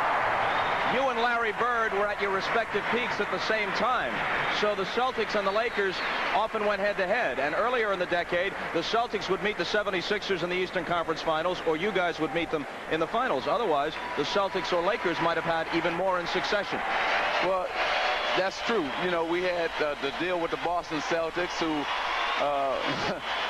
was a fierce team to play against, who was a championship team. We had to beat them a couple of times. They beat us. And then also we had to deal with Detroit when they came up and they had risen to the championship level. But let me just say this. No question that Michael would have scored 50 on us or 50 on anybody else because he's just a great basketball player. But I think we would have held everybody else down and not take anything away from the Bulls, because I'm going to be very upset if he three-peats, that being Michael Jordan, because he's going to have something over me. See, I can tease him about my 5 championships. Now he's going to be able to, if he does it, be able to tease me about three-peating, and something I couldn't do. Of course, 5 titles for you and 4 other times in the finals, and each of the 4 times you lost, it was against certifiably great teams. Isiah's already praised Michael to the heavens. One more quick one from you, Magic, then back to Isiah. Do you feel that Michael is the best ever? I think so. I think he's not only the best basketball player, but probably the greatest athlete that's ever played any sport. And I also think that I had to give praise to another guy in Larry Bird. He was probably the most fierce competitor that I've ever faced. But Michael Jordan is not only the best basketball player, but he's the most exciting basketball player to ever play. We only dream about doing things that he can do, and that being Isiah and myself. Isiah, quick thought about the second half. The Phoenix Suns come right into the teeth of it here, and yet they lead at halftime. This is supposed to be a Bulls coronation, but the Suns are not succumbing easily. Well, I think what happened the first half, if you go back to the start of the game when you had the shot on the chalkboard that said win one game, Phoenix came out to play a basketball game when Chicago came out competing with destiny and history. And if the second half, you know, holds true to the fact that Phoenix is still playing a basketball game and Chicago is competing for history or destiny, then Phoenix is going to win the game, because you got to win the basketball game in order to win a championship or to go to the next level. And right now, Phoenix is playing a basketball game, and Chicago is talking about history and destiny. So one of the teams has lost focus. Isiah, thanks a lot. Always great to talk with you. We'll hear from Magic, of course, in the second half with Mike and Marv. Let's quickly turn to Quinn Buckner up here in the perch. John Paxson, for one, on fire for the Bulls in the first half. Otherwise, Phoenix's lead would be much larger. Well, there's no question about it. I think Isiah was right on target about what happened in the game. John Paxson was brought in to give some energy, to get some basketball style back, accustomed to the kind of play that the Bulls normally have. Without that, they really struggled. You see the ball fake against Charles Barkley, and Paxson makes one of his 3 3-pointers. The thing that you've got to say is everybody came here tonight thinking Phoenix had a tough battle and we're going to get beat easily. Obviously, they came to play this game. even if the Bulls come back and win this in 5, it's going to be much tougher than it'll look on paper 20 years from now. The Suns have been in every game, and they lead by 5 here at the half. We'll get back to Marv, Mike, and Magic right after these messages from your local station. This has been the Prudential Halftime Report, brought to you by the Prudential. Peace of mind. It comes with every piece of the rock. Looks like the stars are lined up just right, 'cause they're back. Whoa! Gonna turn on the heat and light up the night when they're back. He's back. The stars are back on NBC. It's the only place to be. We're back. Yeah, the stars are back on NBC. Party time. This game is brought to you in part by American Airlines. The airline that takes you to more places around the world, nearly 500 times every business day, is adding even more non-stops. And on every flight, you'll find a level of service that's second to none. So the next time you fly from Chicago, choose the airline where the service really is non-stop. American Airlines. We mean business in Chicago. There is a sound you'll hear in the triangle below Canal Street. It's the sound of German being spoken by those who are moved by the art. In your town, America, and the world, Beck's, the #1 imported German beer. Electric Avenue beats the shorts off of Best Buy. Beats the shorts off of Circuit City. Beats the shorts off of Sears.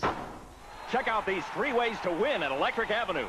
Top brand names like Sony, Panasonic, RCA, Apple, Maytag, GE, and next day delivery. Plus an unbeatable 110% price match guarantee. Teeny little guys, weren't they? There is a sound you can hear on the new Riviera. It's the sound of German being spoken by those who converge on Ocean Drive. In your town, America, and the world, Beck's, the #1 imported German beer.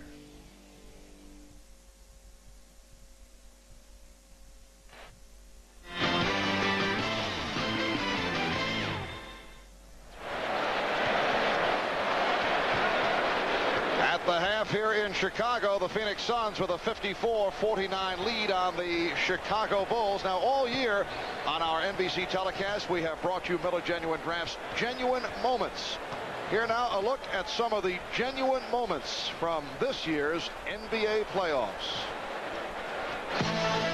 Miller Genuine Draft presents Genuine Moments of the NBA Finals. It's playoff time in the NBA, and you can't beat the playoffs. Johnson sets up Mourning. Oh, the horn to Petro. Wants 3. Gill has Curry. Followed by Johnson. For Barkley, here comes Sir Charles. Whammo! Hey, this game's not over now. Carlin out of timeout. Here's Mourning, the shot. To Marley, can he hit another? A new NBA record, 8 trays for Marley. Kevin McHale will be in the Hall of Fame. It's his game to win. Will we go to overtime? Barkley, 20-footer, yes, with 1.8 seconds. Starks. What a move by Starks. 7 on his shot clock. He's got it. What a shot by Perkins. 3, 2, Michael falls, fires. Yeah! Does it again! The Bulls win. He looks at the crowd. And in the first half tonight, Michael Jordan, 8 of 14, 17 points, but went through a stretch of 9 minutes and 16 seconds without taking a shot. The significance tonight about Michael is the fact that Phoenix has made a commitment to go get him earlier on double teams. First, he's not getting to the rim with penetration. They've taken that away, and that shows up with the fact that he has no free throw attempts in the first half of the game. You take away his penetration, he has to kick out. The only thing he's gone to now is post up and shoot quickly over the top of Kevin Johnson. And Magic, you said right at the start of the telecast that the Suns should go right for Charles Barkley, and it should be Barkley's ball game, and that obviously was their philosophy. Look at the stat line, 7 of 12, 18 points for Barkley. Well, I felt that Charles should do what Michael did in Game 4. Come out and try to get as many points as possible to lead his team to victory. And right now, it seems like he's on that pace. If Charles Barkley can continue to score as well as set his teammates up for easy shots, Phoenix is going to win this game.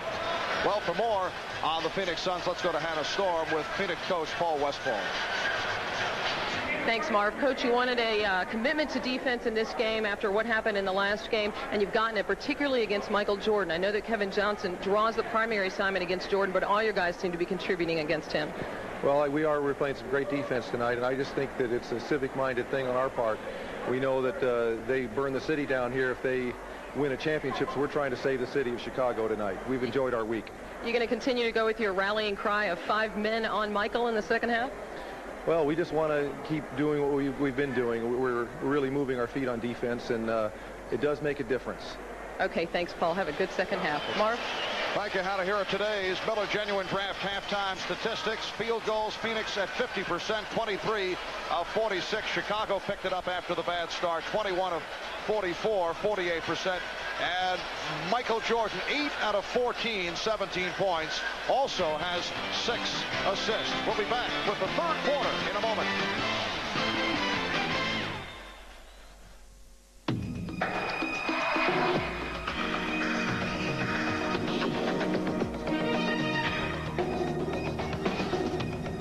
The Acura NSX.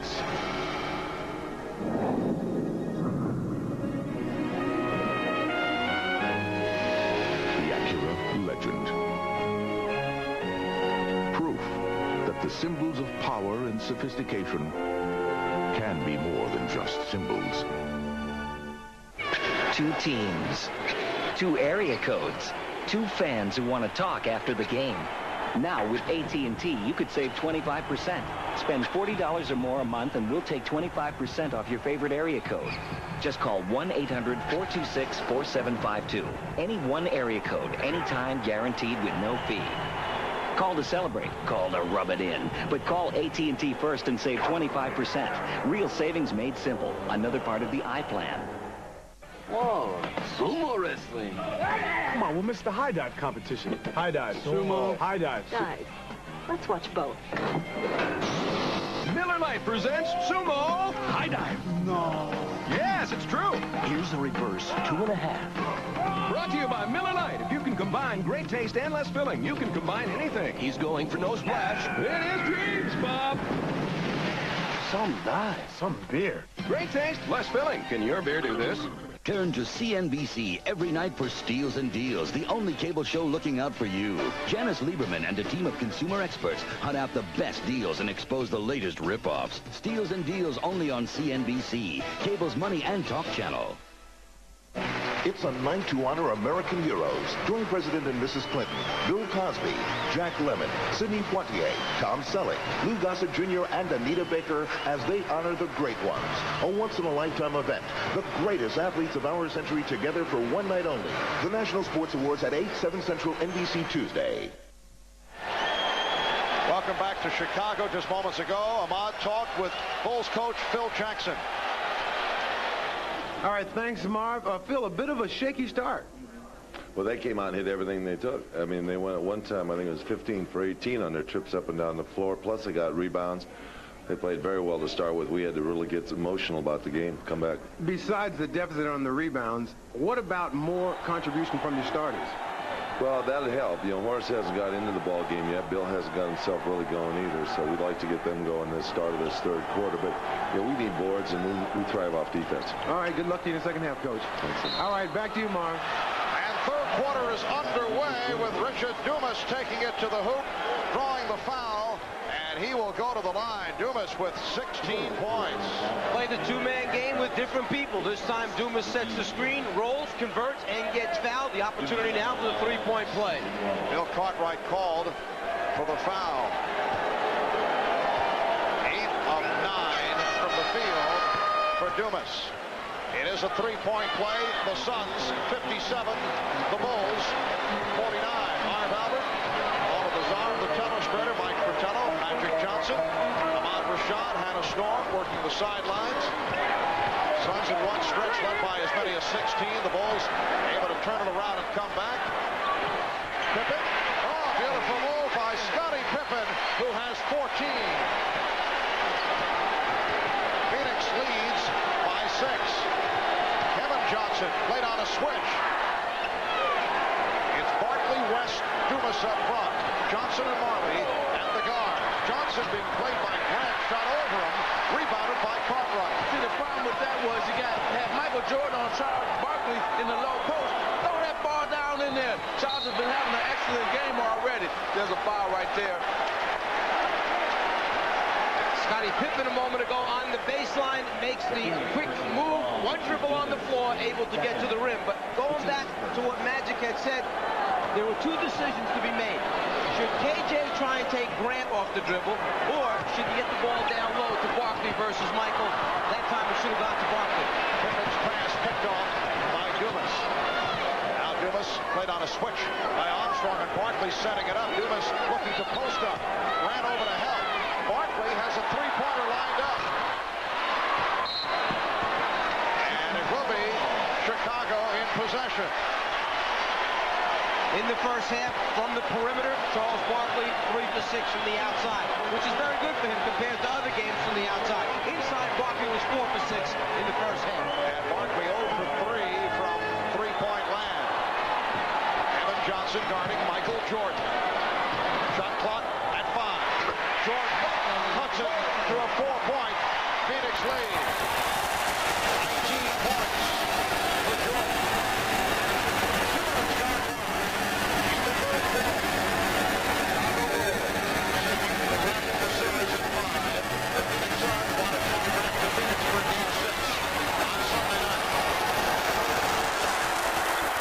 West. Rebounded by West. One thing Chicago has to guard against is thinking in their minds that, you know what, we can just hang around close enough, and then we'll put on a surge down the stretch. You have to watch out with the way Phoenix can score points. If they get hot in the last couple of minutes, you may not be able to catch them. Oh, Dumas able to hit on the scoop, and he drew the foul.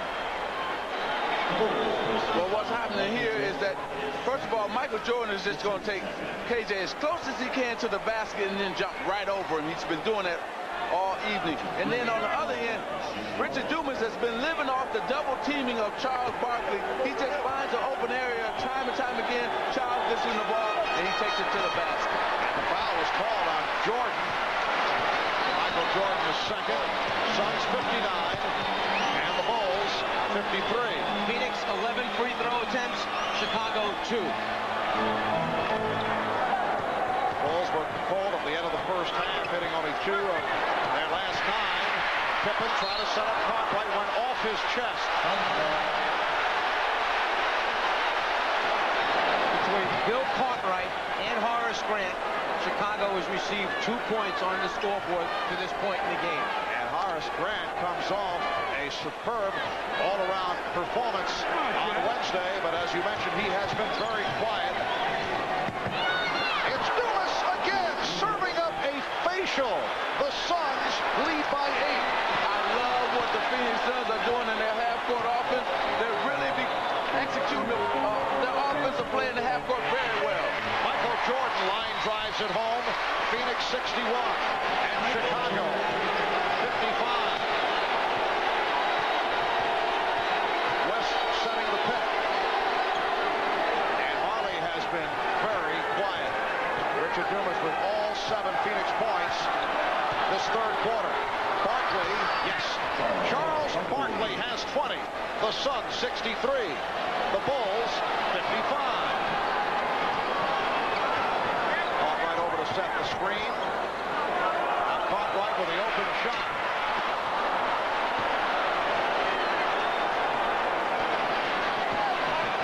Kevin Johnson. Played by Michael Jordan. They isolate for Barkley. No help. And Barkley puts it down. Charles went one-on-one with Horace Grant, and Phil Jackson is very unhappy. You get to a certain point where you've got to make a decision now. Do you get the ball out of Charles Barkley's hands earlier than you've been coming? But the guy who has been playing so well for them, the rookie Richard Dumas, again, the pick-and-roll game with Kevin Johnson and the conversion. When do you come and get it out of Charles's hands? Because he's just too much one-on-one down low. And Paul Westphal said, yeah, that's the way to do it. 7:36 remaining in the third. Phoenix by 10. Double Deception, a world premiere, NBC Monday.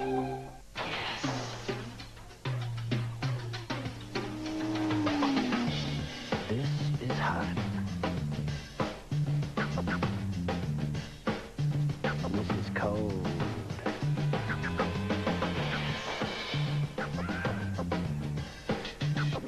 This is a silver bullet summer. This is all you need to know.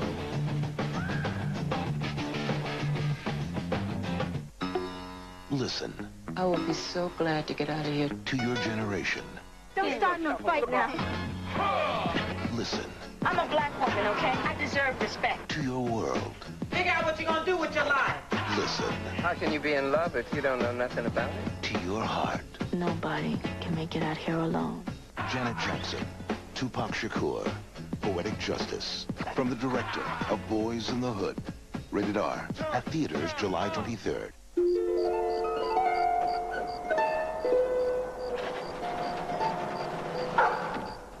They're out there in record numbers, united in their respect for technology and disdain for gimmickry, driven by thought rather than ego.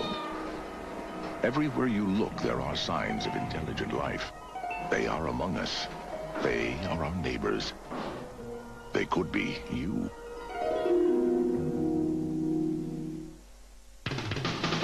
The NBA on NBC is brought to you by Acura Automobiles. Experience precision-crafted performance. By AT&T, the official telecommunications company of the NBA. And by Coppertone Sports Sunblock. Provides all-day UVA and UVB protection. Welcome back to Chicago. The Suns lead by 10, and that man, Richard Dumas, rookie from Oklahoma State, in games 2, 3, and 4, provided a jump start. That's the term that Paul Westphal likes to use concerning the play of Dumas, who would get the minutes early, but would not play much in the second half. Well, tonight, he has done it in the first half, and here in the early moments of the third quarter, Dumas with 21 points and has had the hot hand. He's 10 of 11 from the field. But Marv, what the fans should understand with Richard Dumas, his man is always leaving to go double team. So tonight he's finding an open area where they can get in the ball and he can score off of that double team. Well, Purdue back on the floor, not able to hit on that good tip, and it's Dumas again. Well, following a strong regular season, Dumas struggled in the first round of the playoffs against the Los Angeles Lakers, had his problems against Seattle, and then turned it around. In fact, sat out completely in game number 7 with Tom Chambers playing most of the way against Seattle. And Dumas has come on in the first halves of this series. Will Purdue off the mark? Suns by 12 and back to the offense. Phoenix has hit its last 5 shots. Barkley off the fake and the double pump, and he's called for the up and down. It's a travel violation. Richard Dumas in transition is picked up by Michael Jordan. He just catches, elevates up over the top of Michael Jordan, playing with a tremendous amount of confidence right now. Well, because he's been scoring early. See, he's got the confidence because he's been playing good. and he played good in the first half. Jordan is off. Dumas with the rebound. John Lucas, now the coach of the San Antonio Spurs, and a man who was so instrumental, as Armstrong is called for the foul, so instrumental in the recovery from a drug problem suffered by Richard Dumas. John Lucas coaching the Miami Tropics of the USBL. Dumas a member of that squad. And John may have gotten a little carried away with the comparison, but he said somewhere down the road, we're looking at another Julius Erving. That was the comparison he made, which may be a little bit too much, but John has been a great supporter of this guy. Rookie from Oklahoma State, Richard Dumas, played 2 years at Oklahoma State, then he played 1 season in Israel. Here's Pippen on the run against West, and he's fouled. See, that's what they didn't do last game. Now they're hard fouling. Now they say no layups. And this is what happens.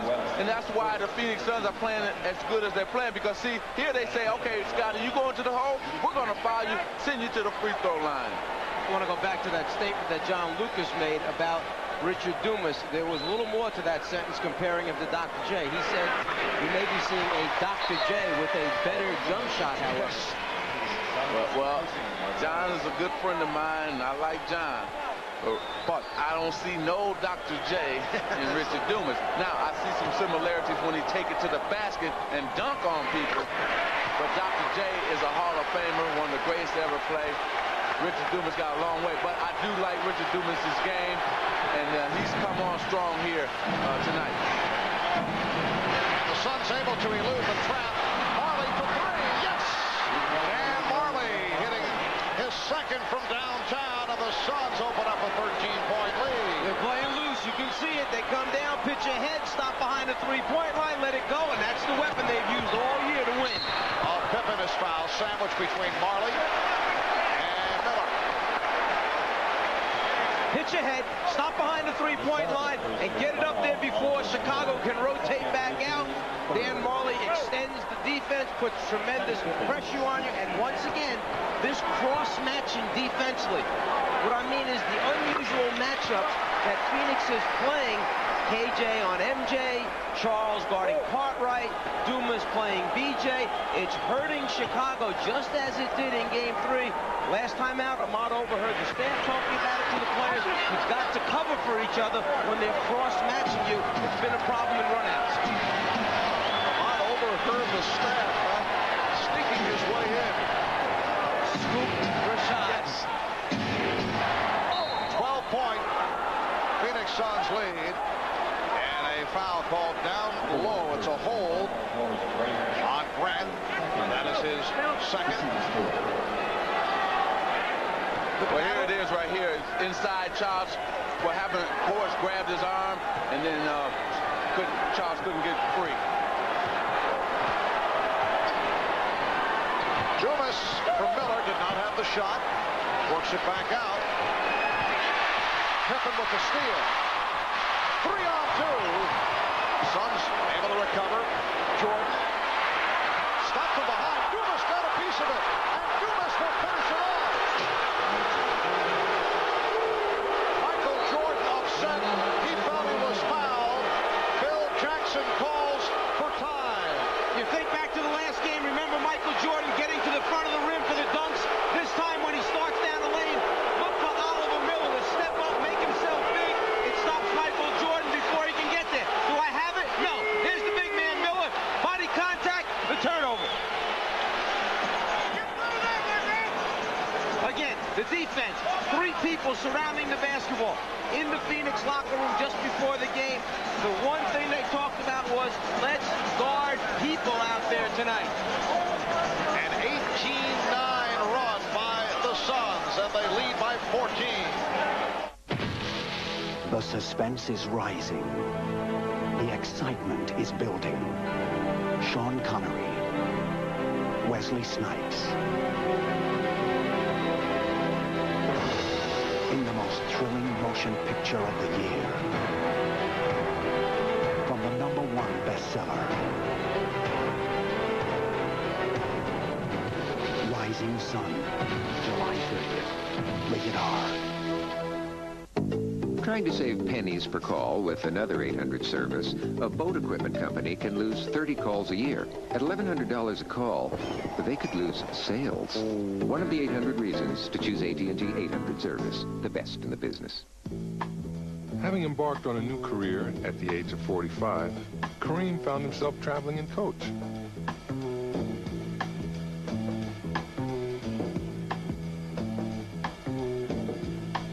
At least his hands were comfortable.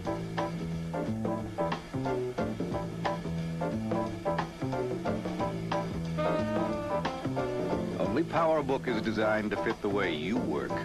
PowerBook from Apple. No matter how tough you think you are, one opponent can bring you to tears. Sunscreen in your eyes. Fortunately, there's Coppertone Sport. Ultra sweat-proof. It won't run in your eyes to sting you. Protects all day. Coppertone Sport, for those who don't take the sun lying down.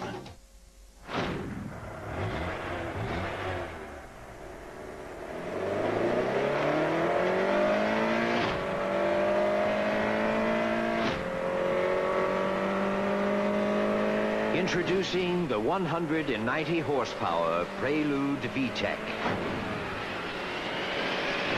It's very quick, no matter how you look at it. He reported racism in the U.S. Army, then he was shot by a fellow soldier. The Army calls it an accident. What really happened? An all-new Dateline NBC. Tuesday. Well, Charles Barkley says, following that feisty Game 4, that things are now different in terms of physical play, in particular against Michael Jordan driving the lane. And that is a subject that we discussed with Charles. They think they're playing against the old Phoenix Suns who let people bully them around and intimidate them. And we're not like that anymore. And if anybody says anything to my teammates, they're going to have to go through me. Is it tough getting riled up at Michael? Not at all. Not if he's trying to intimidate. Michael's a master at intimidation verbally. And he probably can intimidate some people, but he can't intimidate Danny Ainge. And hopefully, if he go after Danny, we'll have to go after him. As Danny Ainge and Michael Jordan got into it in game number 4, Jordan just drilled that corner jump, so the Suns now lead 72-60 with 4:20 remaining in the third quarter. Jordan has 23 points. Now Scott Williams guarding Charles Barkley. Charles continues to struggle from the outside. See what happened the first 3 games, Chicago was doing all the hitting. Now in these last 2 games, especially tonight, Phoenix is doing a lot of the hitting. Three-pointer. Hits the 3. He is 4 for 4 from downtown. Suns lead 72-63. Kevin Johnson, rebounded by Scottie Pippen. Jordan for 3. Yes.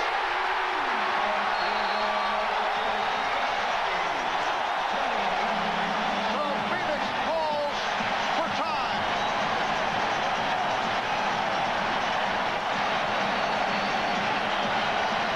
Since they come out of the timeout, Chicago has hit 3 jump shots.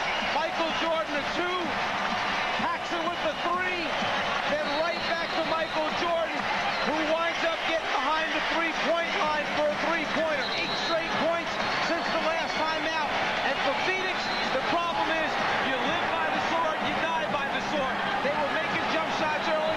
Since that last timeout, Phoenix has had Barkley miss a jumper, KJ miss a jumper. Chicago's right back. Well, you know why? Because they're doing it, they're trying to do it individually. Before, they were making jump shots because they went inside the Charles Barkley and let him set the offense for everybody else. Remember Game 6 last year, Chicago and Portland. The Bulls were down 15 after 3, and they came back to win the game with a 33-14 run in the fourth quarter. Phoenix has gone cold. Chicago now showing signs of coming on. Jordan just off the mark with that pass. Just let it go a little bit too soon, Michael, so it was a little high and fading away, kind of like a screwball. He needed a curve in that situation.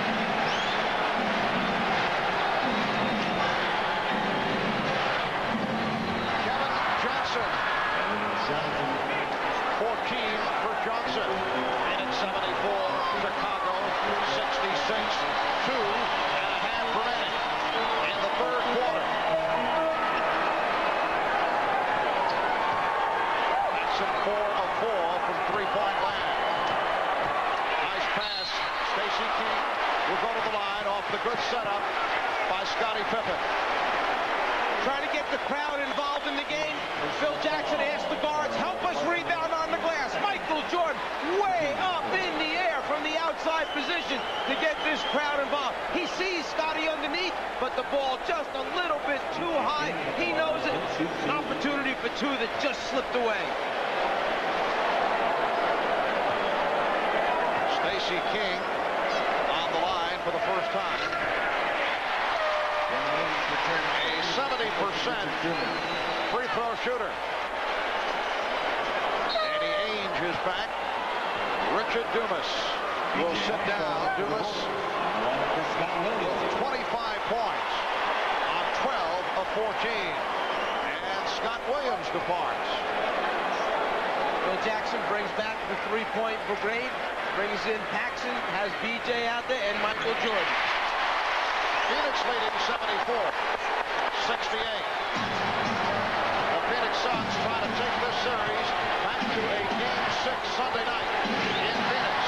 Chicago looking to wrap it to make it 3 straight wins. Paxson with another big play.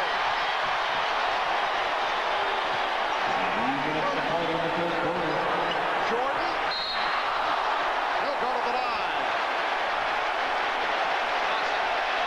On the foul line, a little bit unusual type of box out. Barkley knows MJ's quicker. He might try to fake him out. So he face guards him on the block out so that Michael can't get to the rim in case of a miss. And this is the first time that Michael has gone to the basket and got fouled. And this will be his first free throw attempt. Oliver Miller called for that foul, his third. Suns over the limit.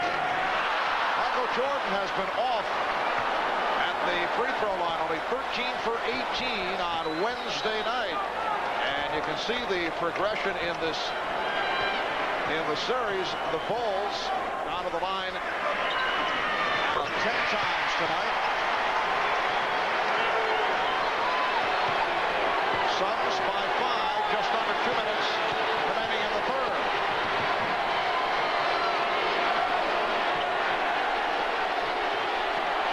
Barkley played by Pippen.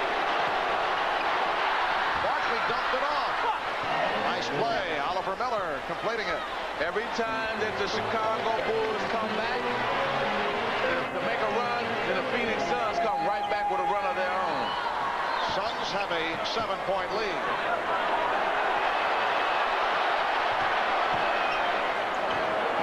Armstrong for 3. Miller got the good inside position. Marley for 3. Ainge with the rebound. Crowd groans every time they see Marley has an open three-point shot. Looking for a travel. Johnson had it knocked away by Pippen. 3-on-1, 4-on-1. It's Jordan. The Suns 76. The Bulls 71. 45 seconds to go. Third quarter. And a foul on Pippen. Pippen with the shove to get to that pass.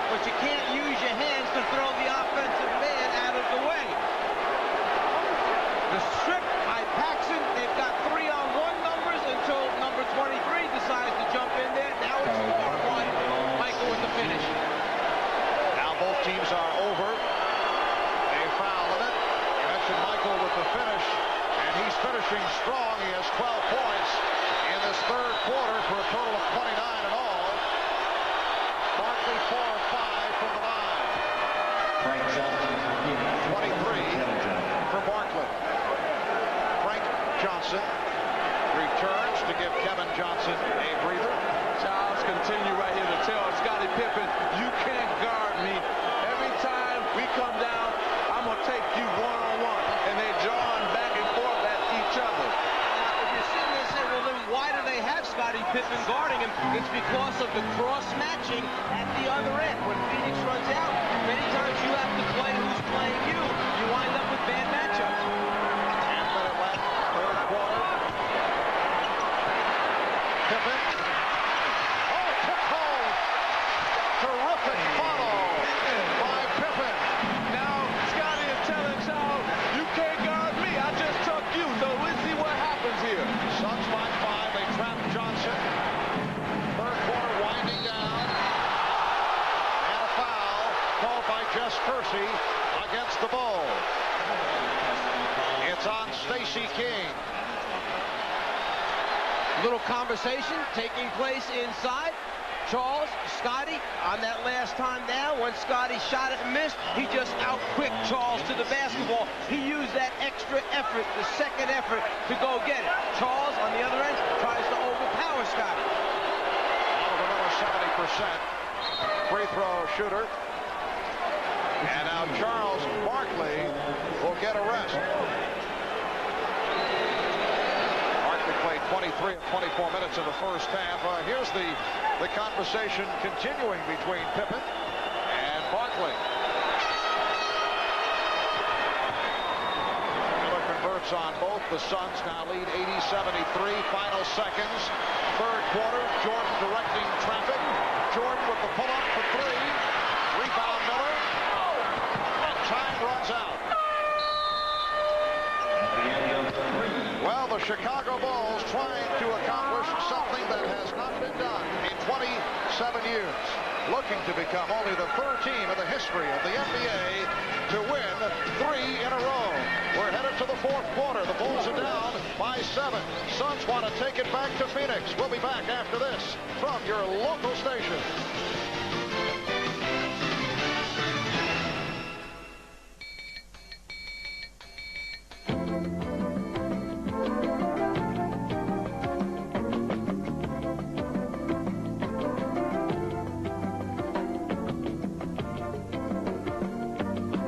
Now you can get a 2-year lease on an Accord LX sedan for $239 a month with just $1,000 down. See your nearest dealer. He'll have all the facts.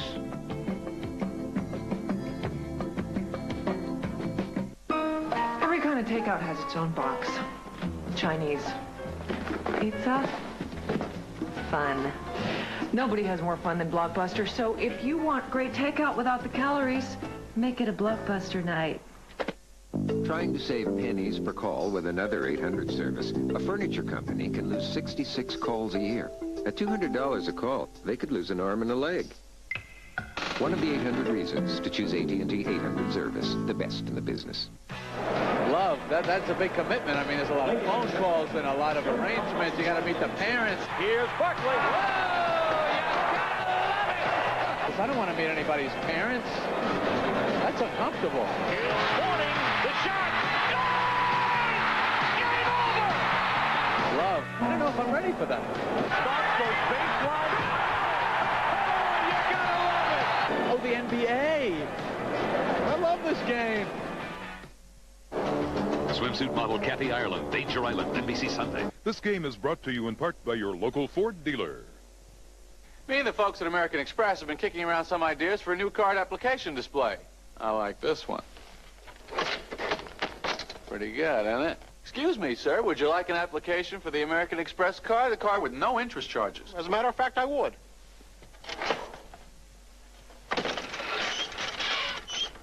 Bit of a malfunction.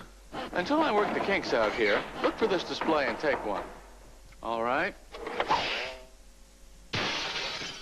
The airline that takes you to more places around the world, nearly 500 times every business day, is adding even more non-stops. And on every flight, you'll find a level of service that's second to none. So the next time you fly from Chicago, choose the airline where the service really is non-stop. American Airlines. We mean business in Chicago. This copyrighted telecast of the National Basketball Association may not be retransmitted, reproduced, or rebroadcast without the express written consent of the NBA. If you want to know how all the trash talking got started, it was on this play. And after this play, Charles Barkley started telling Scottie Pippen, you can't guard me, I'm not going anywhere. And then after Charles had scored that play, then Scottie came right back and scored on Charles and said, I'm not going anywhere either. Now, finally, Charles Barkley and the Phoenix Suns have realized that, hey, we can be friends off the court some other time, but we can't be friends on the court and try to win a championship. Now they're bumping, hitting the Bulls like they never did in the first 3 games, and in the first 4 games, and now they're starting to do that tonight. Charles Barkley sitting down. Michael Jordan sitting down for the very first time and playing the first 36 minutes. Trent Tucker has checked in. Barkley 9 of 16, 24 points. Scottie Pippen 7 of 16 for 19 points.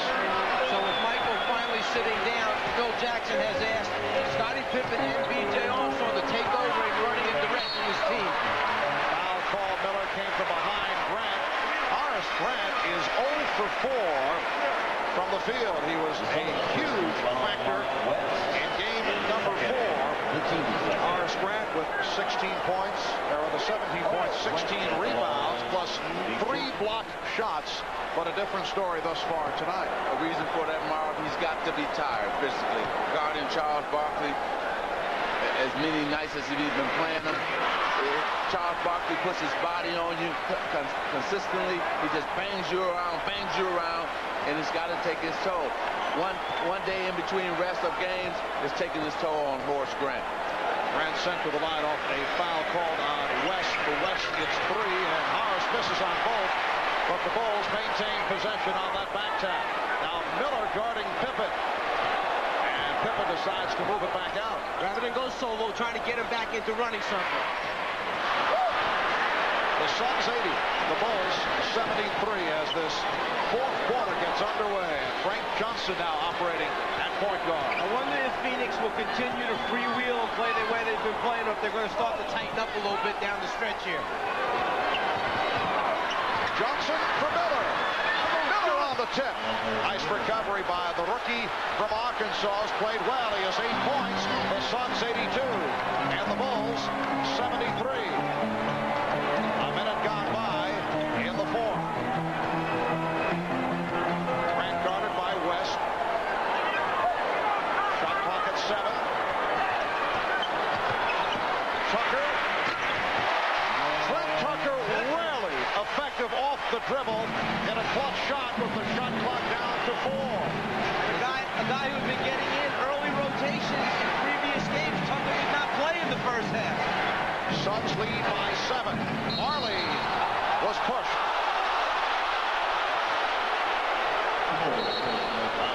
Foul called on Pippen. That's 4 on Pippen. Well, missing the first one, not a problem. Again, that's twice Miller's done that in the game. Follow up his own shot.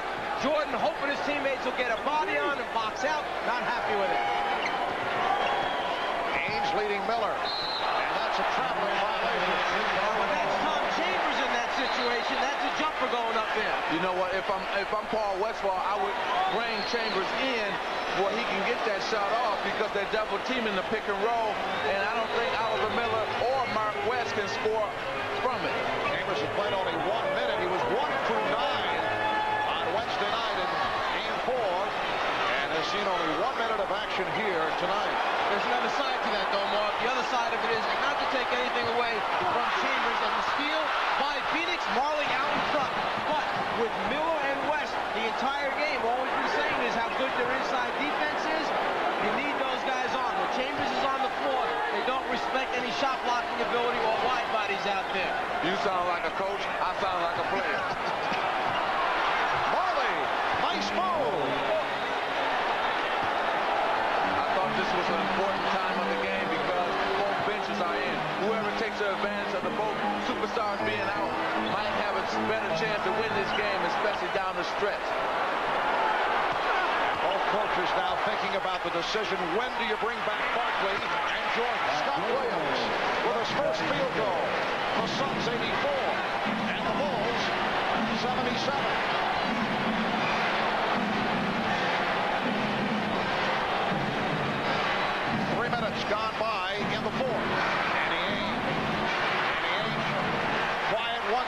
that's the case in game 4.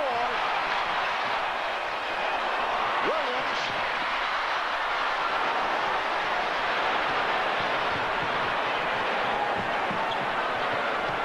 Frank Johnson spotting the shot. Oh. Ainge. Danny Ainge. Oliver Miller did the job keeping it alive and guiding it to Ainge. Suns 86 and the Bulls 77. You know, Danny Ainge was 10 for 18 in the first 2 games, but since that time, he's only 3 for 12 until, actually 3 for 13 until he hit that last jumper. Miller called for the foul, his 4th. Timeout has been called. Charles Barkley enjoying what he is seeing. His club up by 9. What a difference today makes in Beverly Hills. You know, this could be the last game till next season. What'll you do till then for entertainment? Well, we suggest an Oldsmobile Achieva. It comes with air, automatic, cruise, tilt, power windows and locks, anti-lock brakes, and a whole lot more. At a price that's $2,000 less than Honda Accord DX. It's your money.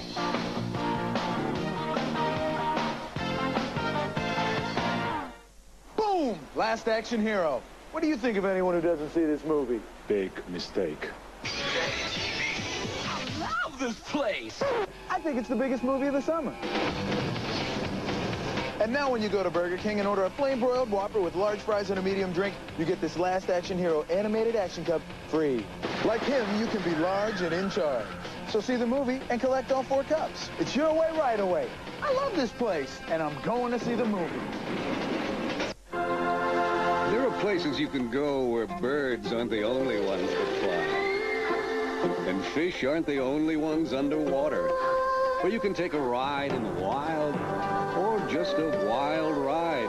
If you go to any of the Busch Gardens or SeaWorld parks, bring your sense of adventure and your Visa card. Because every one of these parks will take your breath away, but none will take American Express. Visa, it's everywhere you want to be.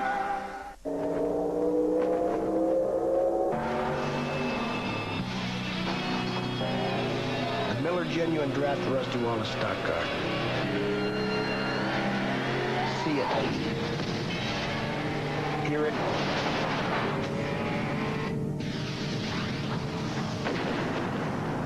Feel it.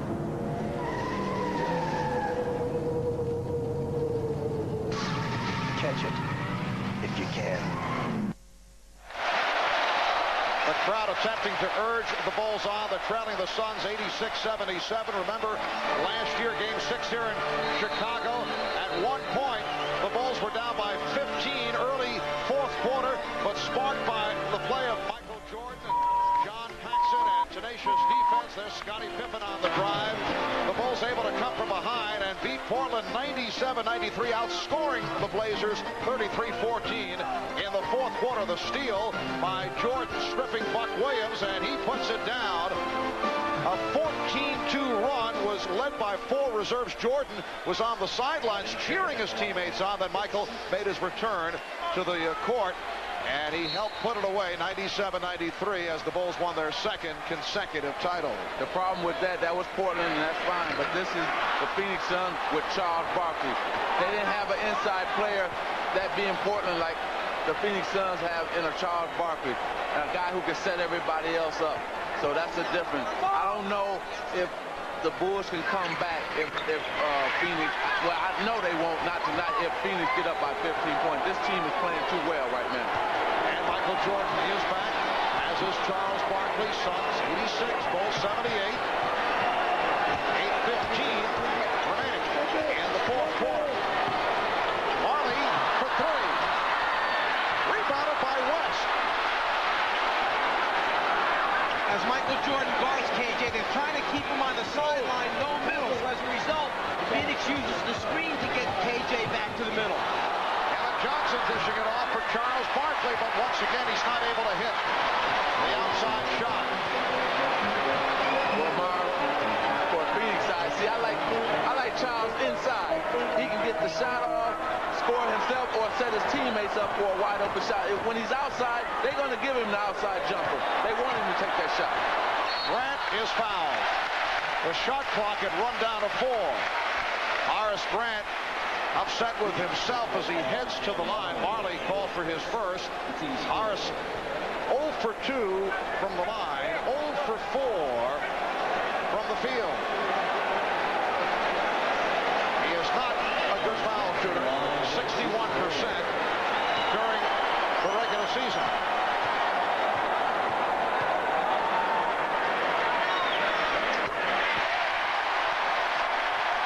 The Suns by 7 as Horace hears the cheers.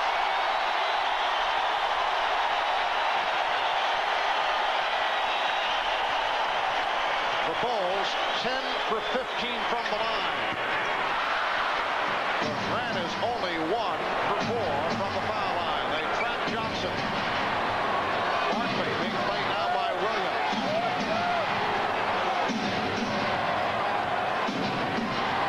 Barkley, West, Marley up front. Johnson and Ainge at the guards. 5 on the 24. Kevin Johnson. Yes. Kevin Johnson has had a solid game. He has 16 points. See, this is Phoenix's best scoring team because when Charles Barkley gets double teamed, all 3 guys on the perimeter can knock the open jumper down. Suns 88, Bulls 79. Jordan with the turnaround. And the Suns now lead by 7. Jordan has 31. Pressure from Scott Williams, handled easily by Kevin Johnson. Barkley forced out by Grant. Johnson eluding Williams. Notable play by Kevin Johnson stepping around the big man, Scott Williams. But the last 2 possessions, they went through Charles Barkley. They got to keep doing that. If I'm Phoenix Suns, I want to keep doing that. Block shot by Mark West that time. And here's Marley with Paxson falling down, and Marley was fouled by Jordan.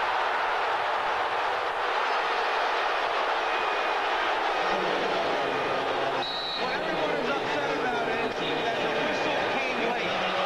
The contact may have been so incidental that the official felt if the basket goes in, we just let it go.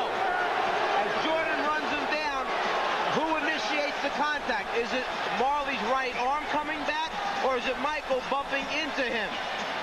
The shot misses, the whistle comes late, Marley will shoot his foul shot. The Bulls very upset, and they take a timeout. It was one of our nation's darkest moments. And he was there. The only active agent who ever lost a president. 30 years later. Do you really have the guts to take a bullet, Frank? The hell is this? He's back. This guy's gonna make a try, and I've got to be there. In the line of fire. I see you standing over the grave of another dead president. Clint Eastwood. That's not gonna happen. In the line of fire. Rated R. At theaters July 9th. You know, this could be the last game till next season. What'll you do till then for entertainment? Well, we suggest an Oldsmobile Achieva. It comes with air, automatic, cruise, tilt, power windows and locks, anti-lock brakes, and a whole lot more. At a price that's $2,000 less than Honda Accord DX. It's your money.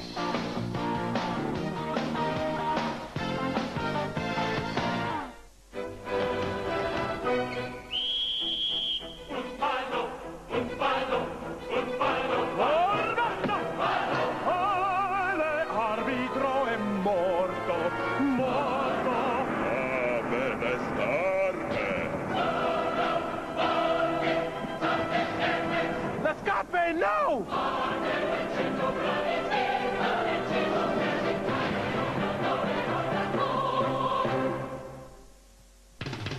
The NBA on NBC is brought to you by Oldsmobile. By the people at Nike, who encourage you to just do it. And by cold-filtered Miller Genuine Draft. Get out of the old, get into the cold. Welcome back to Chicago. The Suns with a 9-point lead on the Bulls as we wind down to the fourth quarter. Phoenix with the very best record in the NBA, 62 up and 20 down, but they've had their ups and downs in the playoffs, although they've gotten to the final round, but they're down here 3 games to 1. It's been a rocky road. We talked about that with Charles Barkley, who said it certainly has been a learning phase for the Suns come playoff time. I think there's no question that no matter what happens this series, I think that we have learned, and I have learned, you know, because I thought that because we just ran through the NBA this year, I thought that we could outscore everybody and beat them. But I have learned in the finals now that you have to play defense if you're going to win at all. Defense wins you championships. Aggressive play wins you championships. And tonight, they've been aggressive and they've been physical when the Bulls have been taking the ball to the basket. Something I thought they didn't do the first 3 or 4 games, and they're doing it tonight. One other thing I see the Phoenix team maturing as a half-court offensive team, understanding that it's the second, third, and fourth passes against great defense like Chicago that gets you good shots. Ainge and Grant went for it. Grant able to control, and Pippen finishes it off. He thought he was fouled.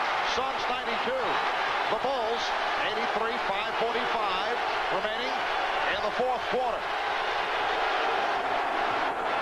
Okay, nobody should touch it but Charles Barkley. Then go to the offense from there. Johnson trying to get it to West. Jordan with the rebound.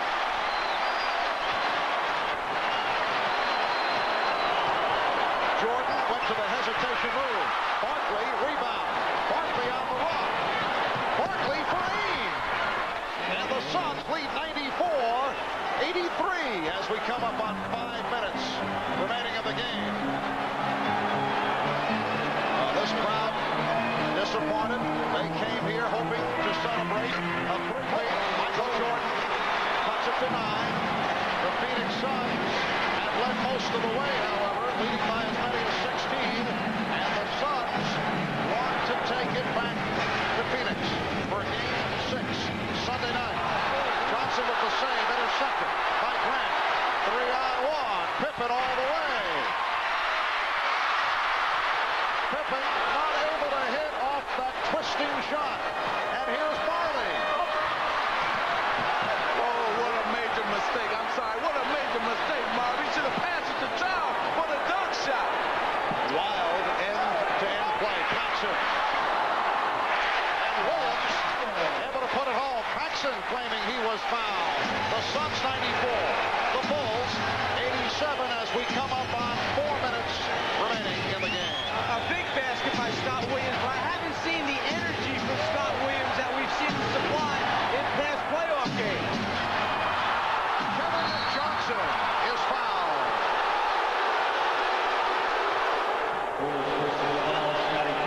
Scottie Pippen has collected his 5th.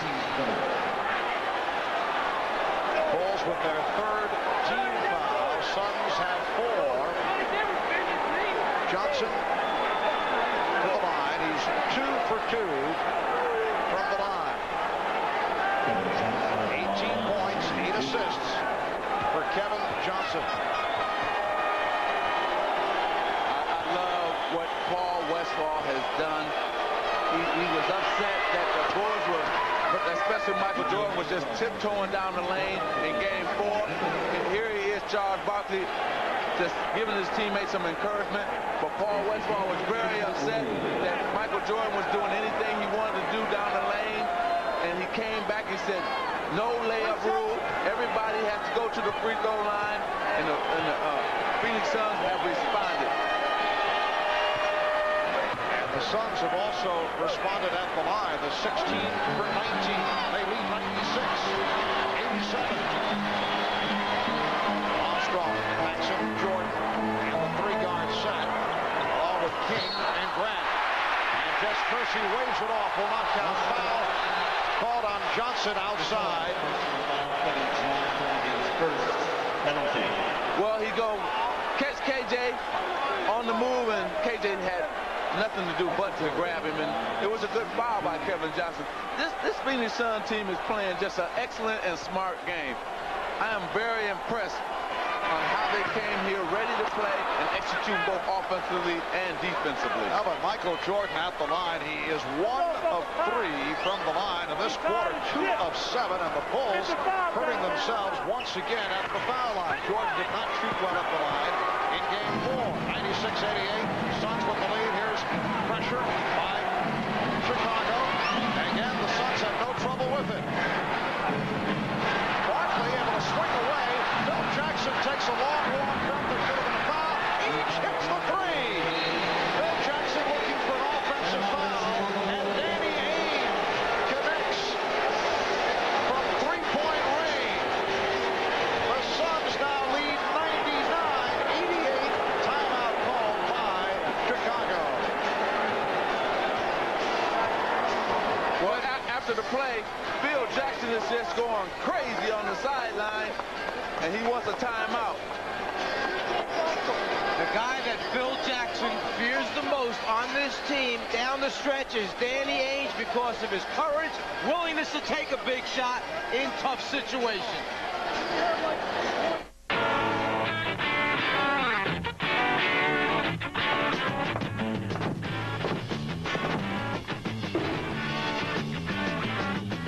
Cold-filtered Miller Genuine Draft. For those who've discovered its smooth draft taste, the world is a very cool place.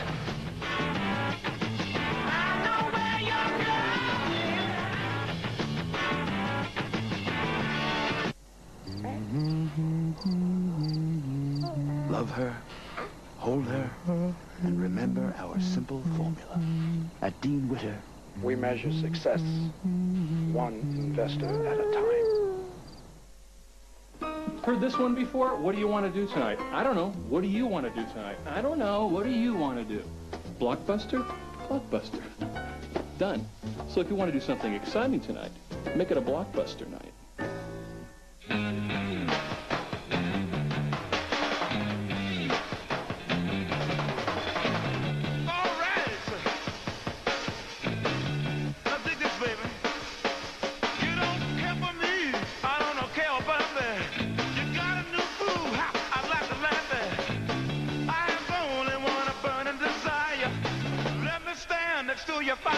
The new Camaro.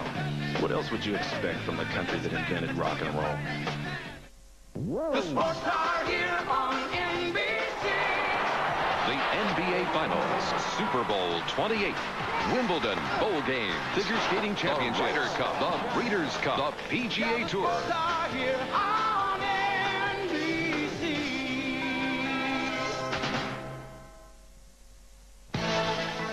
Miller Genuine Draft presents Genuine Moments.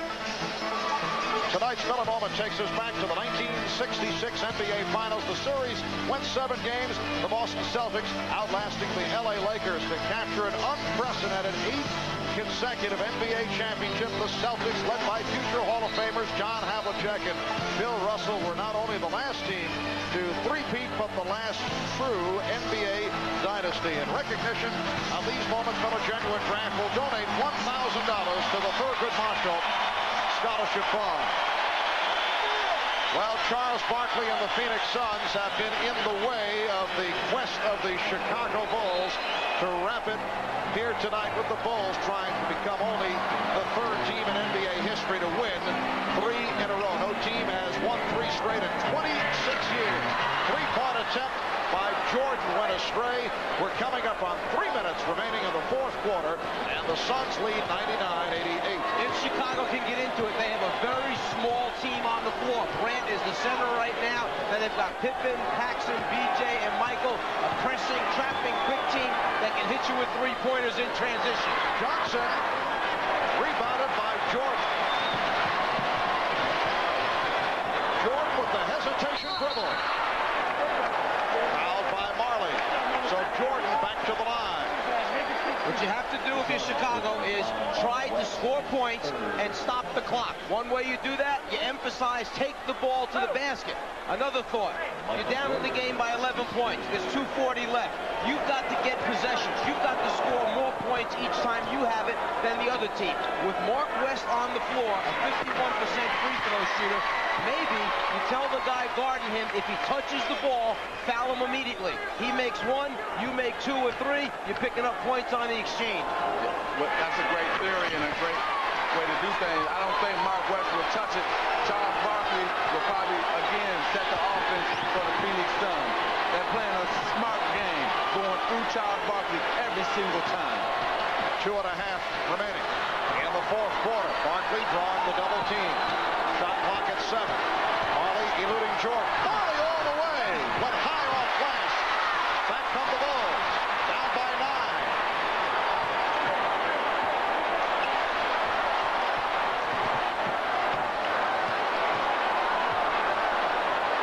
Smart move by Ainge.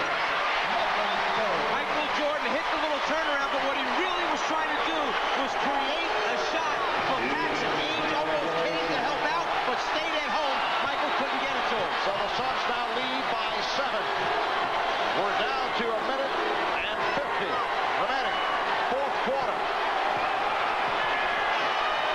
Barkley struggling for possession. Johnson. Yes, and it counts. Kevin Johnson with the field goal, and he will go to the line. He was fouled by Michael Jordan. Michael Jordan was trying to create right there something for Paxson, but Ainge started to come and went back, stayed at home with his player. Jordan turns and banks it off the glass. And again, the offense ran through Charles Barkley. He got double teamed. He found the open man in Kevin Johnson, and they lay it up. I tell you, this Phoenix Sun team is playing excellent basketball, both offensively and defensively. Here's one way to make your all-purpose vehicle a true all-terrain vehicle. Here's another, the Goodyear Wrangler GSA with triple traction. It's like getting 3 tires in one. You get an area for quiet highway traction, for wet weather traction, and for rugged off-road traction from Goodyear. Wherever you drive, on the road, off the road, down the highways, wet or dry, get the tire that's like 3 tires in one. Wrangler GSA, only from Goodyear. You'll know why we like to say the best tires in the world have Goodyear written all over them. Hi, Arnold has done it again. This is one phenomenal movie. Bigger, better, and funnier than anything you've ever seen. Last Action Hero, rated PG-13. At theaters now.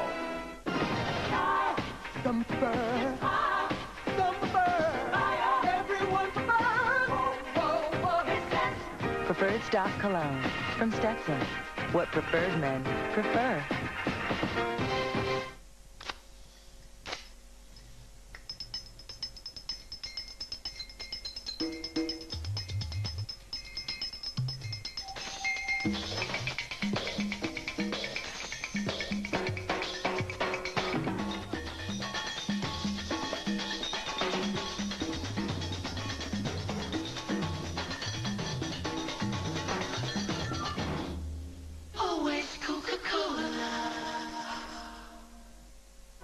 You loved him on Night Court, and now he's back. Stars are back on NBC. John Larroquette is back to take over the strangest night spot in town. People did that?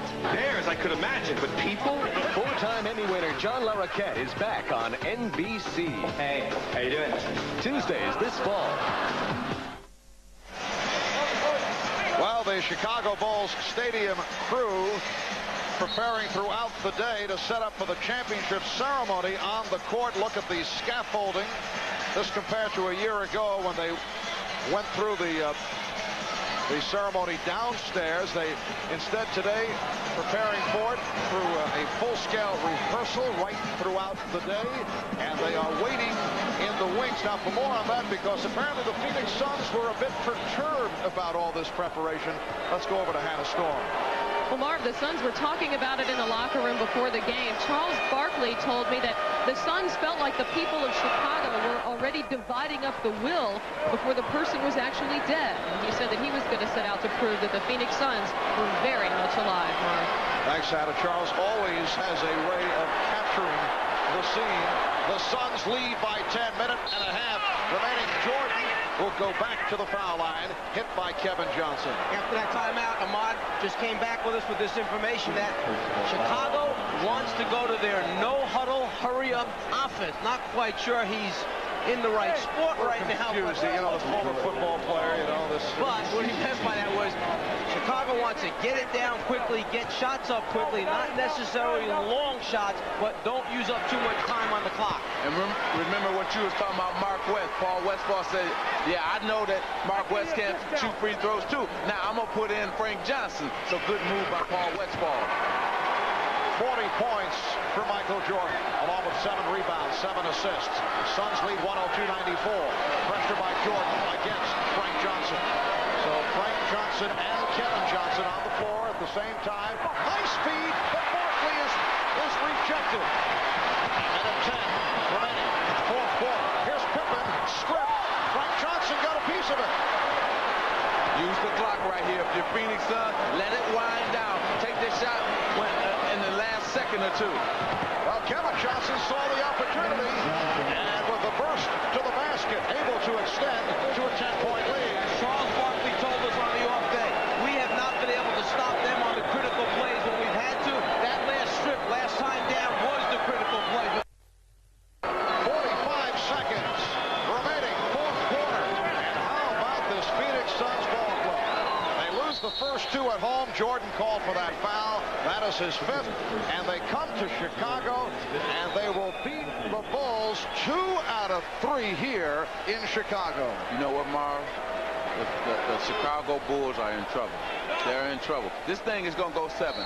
The last 2 games, even with Michael scoring 55 points, I thought the Phoenix Suns team still outplayed them. They had the chance to tie that game. Kevin Johnson misses that ball. I mean, he turned the ball over. Now they come back, turn it around again in this game. I tell you, the Phoenix Suns are playing better. They're hotter. They're playing better than the Chicago Bulls, and the Bulls are in trouble. Dan Marley may be part of the big story tonight because your second team, all defensive player, has held Michael Jordan at times. Jordan only 4 field goal attempts on the inside, 24 on jumpers from the outside. 37 and 4/10 seconds remaining in the fourth. Out here, we work part-time and play full-time. I was 18, didn't have a care, working for peanuts, not a dime to spare. To get the most fun out of every dollar, get into Chevy S10 pickup for around $8,000. From Chevrolet, the most dependable, longest-lasting trucks on the road. Like a rock, like a rock.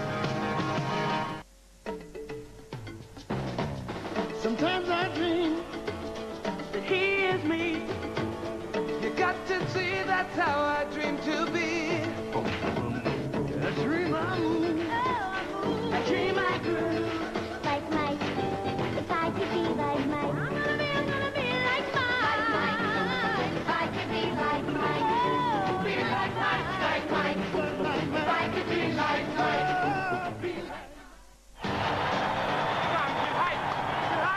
It's the Bulls. Have fun out there. And the Suns in a battle for the NBA title. It's the official NBA World Championship video. Relive all the high-flying action and behind-the-scenes drama. It's your ticket to the 1993 Finals. To order your copy of this special video, call 1-800-NBA-DUNK. That's 1-800-NBA-DUNK. No team has ever come back from a 3-1 deficit to win the NBA Finals. This is a step in the right direction. The Suns will stay alive. There will be a Game 6 in Phoenix. We'll be on hand 7 o'clock Eastern Time on Sunday night, which means the Czar's television career extends at least 1 more game. I mean, let's get things into the proper perspective. Ainge called for that foul on Jordan, who was gunning from 3-point range. Michael Jordan back to the line. He's 6 of 8 from the line. I'm gonna go on the limb and say that it's gonna be 7 games. This is gonna be 7 games. I have no question in my mind. It's going to be 7 games in this series. And I tell you what, everybody better hold on. That American West Arena, them fans of the Phoenix Suns will be rocking come Sunday. Magic, a walking promo here. This team is playing. They're confident right now, the Phoenix Suns. Paul Westphal has made all the correct moves in terms of getting his team to say no layup rule, play aggressive, play hard. We don't want Michael down in the lane tonight, and that has happened for them. George missed that free throw on purpose. 105-95, Suns by 10. It will be Chicago ball, 31 seconds remaining. The Chicago shuffle continues. John Paxson back for Trent Tucker. Kevin Johnson with an outstanding game. 25 points, 8 assists, 11 of his 25 in the fourth. Charles Barkley, despite that sore elbow, comes up big. 24 points, 6 assists for Barkley. Here's Pippen for 3. Armstrong keeps it alive.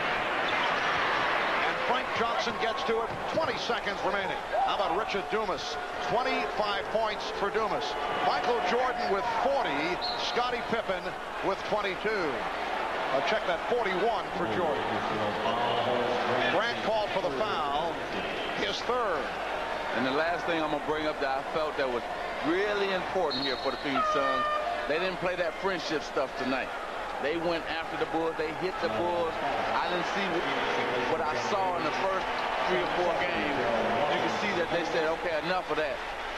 And Marley departing. Gerard Mustaf will make a cameo. Marley leads with 11, along with 7 assists. You know, Magic, I like a lot of the stuff you're saying. You would make a great assistant coach. I would have to ask Pat Riley first. See, if I went with you, he'd be mad at me for not checking with him first. But I like the idea. And the deal is, you sleep on the sofa in the Czar's house in Richfield. 10 seconds remaining in the game, and the Suns with a 106-95 lead. Michael Jordan sitting down, departing with 41. That's Tucker hitting a 3. 106-98, and the foul is given by Paxson. Frank Johnson with some words in the direction of John Paxson, who just walks away. I told you things have changed. This is not the same Phoenix Suns team that has been playing the first 4 games. This is a different Phoenix Suns team. And I wasn't saying that friendship thing because you can't be friends. I was saying it because you have to have a dislike somewhat for your opponent to win a championship. That's throughout all these championship series, it has happened. And once again, Frank Johnson, in his brief appearance, did a nice job. Paul Westphal for the first time going with the combination at times of Frank Johnson and Kevin Johnson. 10-point Suns lead, and that will do it.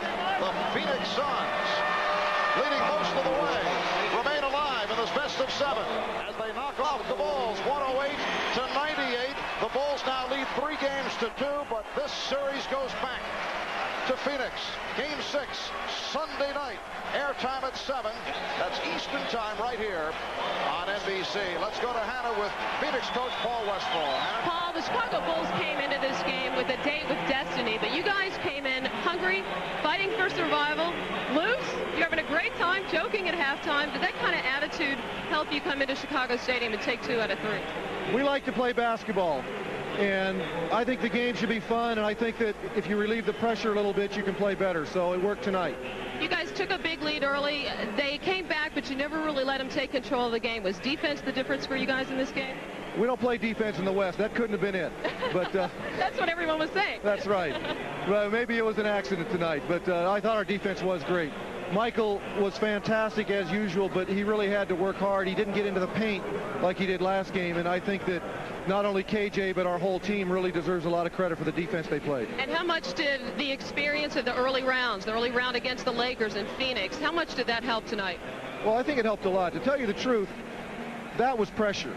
The first round was pressure. This right now is nothing compared to that. So we're relaxed, and we're playing the way that we can play, and we're glad that we're going back to Phoenix. If we're the best team, we should be able to win 2 games in Phoenix. If we're not, then we'll tip our hats to them. Thanks, Coach. We'll see you there. Let's go over to Ahmad Rashad. All right, thanks, Hunter. Charles, the other night we were talking, you guys are down 3-1, and you kept saying, it's our destiny. It's our destiny. I believe it is our destiny to win the World Championship. I have believed that for about for the last year, and I believe in my heart that we're going to win the World Championship. And I told you that. I don't care about being down 3-1. God wants us to win the World Championship. I don't know if I go that far, Charles. No, I talked to him the other night. But wait a minute, Charles. Now, how do you guys remain so confident? Well, this is our 5th game that if we lost it, our season was over. But I'm telling you, it's destiny. I don't care what anybody says. We believe that it's our destiny to win the World Championship this year. Had to be motivated by the people who are getting ready for a championship. Yes, Chicago. You can take all that wood off them windows. There won't be no riots and things tonight. Might be later, but take all that plywood off the windows. All right, Charles, we'll see you in Phoenix. Thank you, baby. All right, back to you, Marv. Little World Wrestling Federation effect here from Charles as the Phoenix Suns defeat the Chicago Bulls 108-98. And as Charles pointed out, Suns 5-0 now in games facing elimination in the playoffs this season. Join us Sunday night in Phoenix, 7 o'clock Eastern, 4 p.m. Pacific. Game 6 of the NBA Finals. We'll bring it to you tonight following your late local news. Don't miss The Tonight Show with Jay Leno. Then late night with David Letterman, followed by Friday night videos. Those of you on the West Coast will see 2 special episodes of The Fresh Prince. The Bob Costas, Mike Fratello, Magic Johnson, Ahmad Rashan, and Hannah Storm. I'm Marv Albert. This has been a presentation of the NBA on NBC.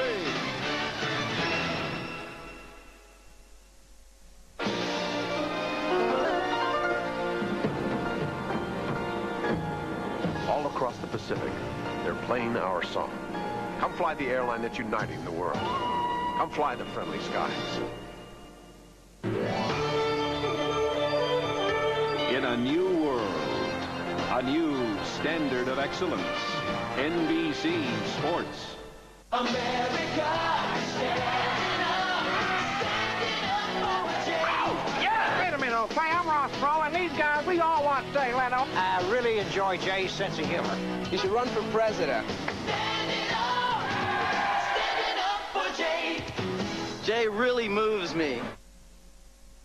With Wendy's 99-cent super value menu, a small stack of change gets you a big stack of beef. It's Wendy's 99-cent quarter-pound double stack. It's a quarter-pound of Wendy's fresh beef served hot off the grill, stacked with cheese, mustard, onions, pickles, and ketchup. And it's all just 99 cents every day. Johnny, I thought Phoenix started off playing very well and just continued to play very good basketball. They come out of the box. The Bulls were very, very tentative. The Bulls, trailed by, was it 16 points, I guess, there early in the game. Just the reverse of game 1. They took the lead. The Bulls finally came back and were able to recapture the lead, but it was too late. But thanks to the heroics of John Paxson, it's good to see somebody come off the bench. John Paxson did a great job. Right now, let's go down to the interview area. Phoenix coach Paul Westphal's already there.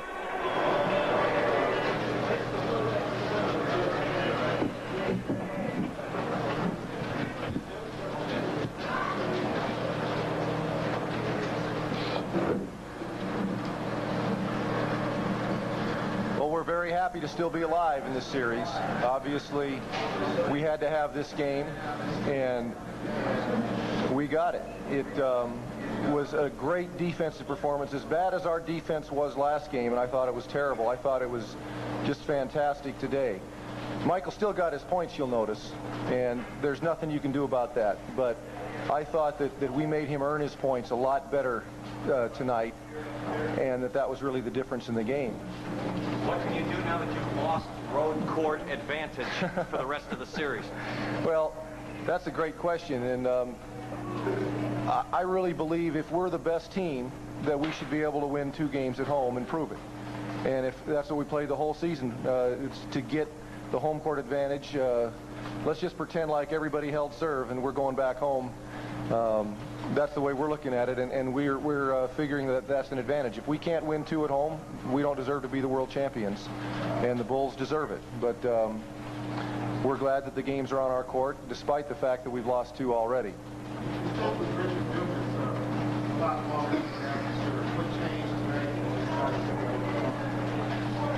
Well, I think he was on fire tonight, and things were going good. Usually I'll make changes if we're behind and I want to change the way things are going, and if we start to catch up with a different lineup, then I'll stay with that. But Richard was sensational, and the lead was growing while he was in there, so I didn't have to make a change.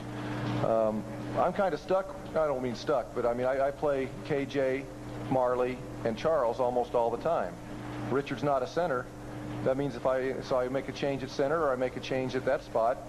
And, you know, he's just the odd man out sometimes. But as you can see, he's a great young player. And he really stepped up with a great performance tonight. Coach, how do you explain the fact your team is now 5 for 5 in must-win situations? Well, I think that we have a pretty good team.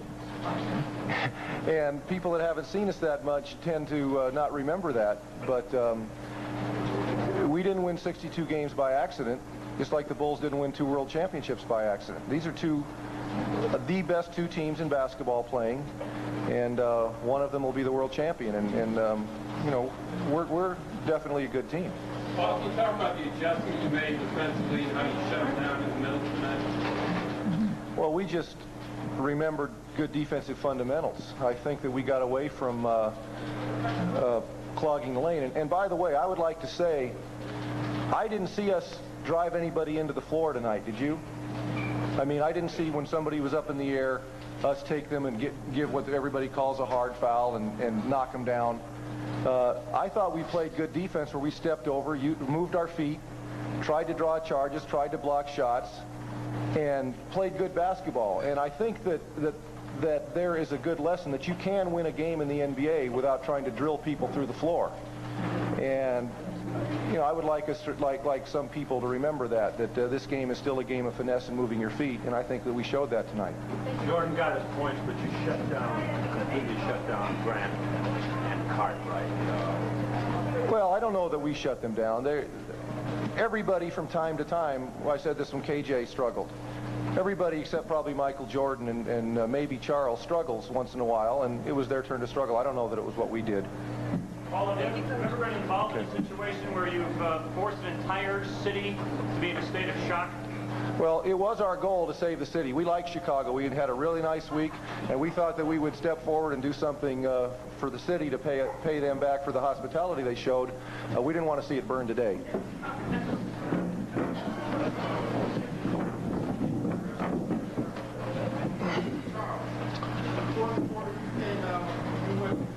Every individual Bulls player, and you said something to them.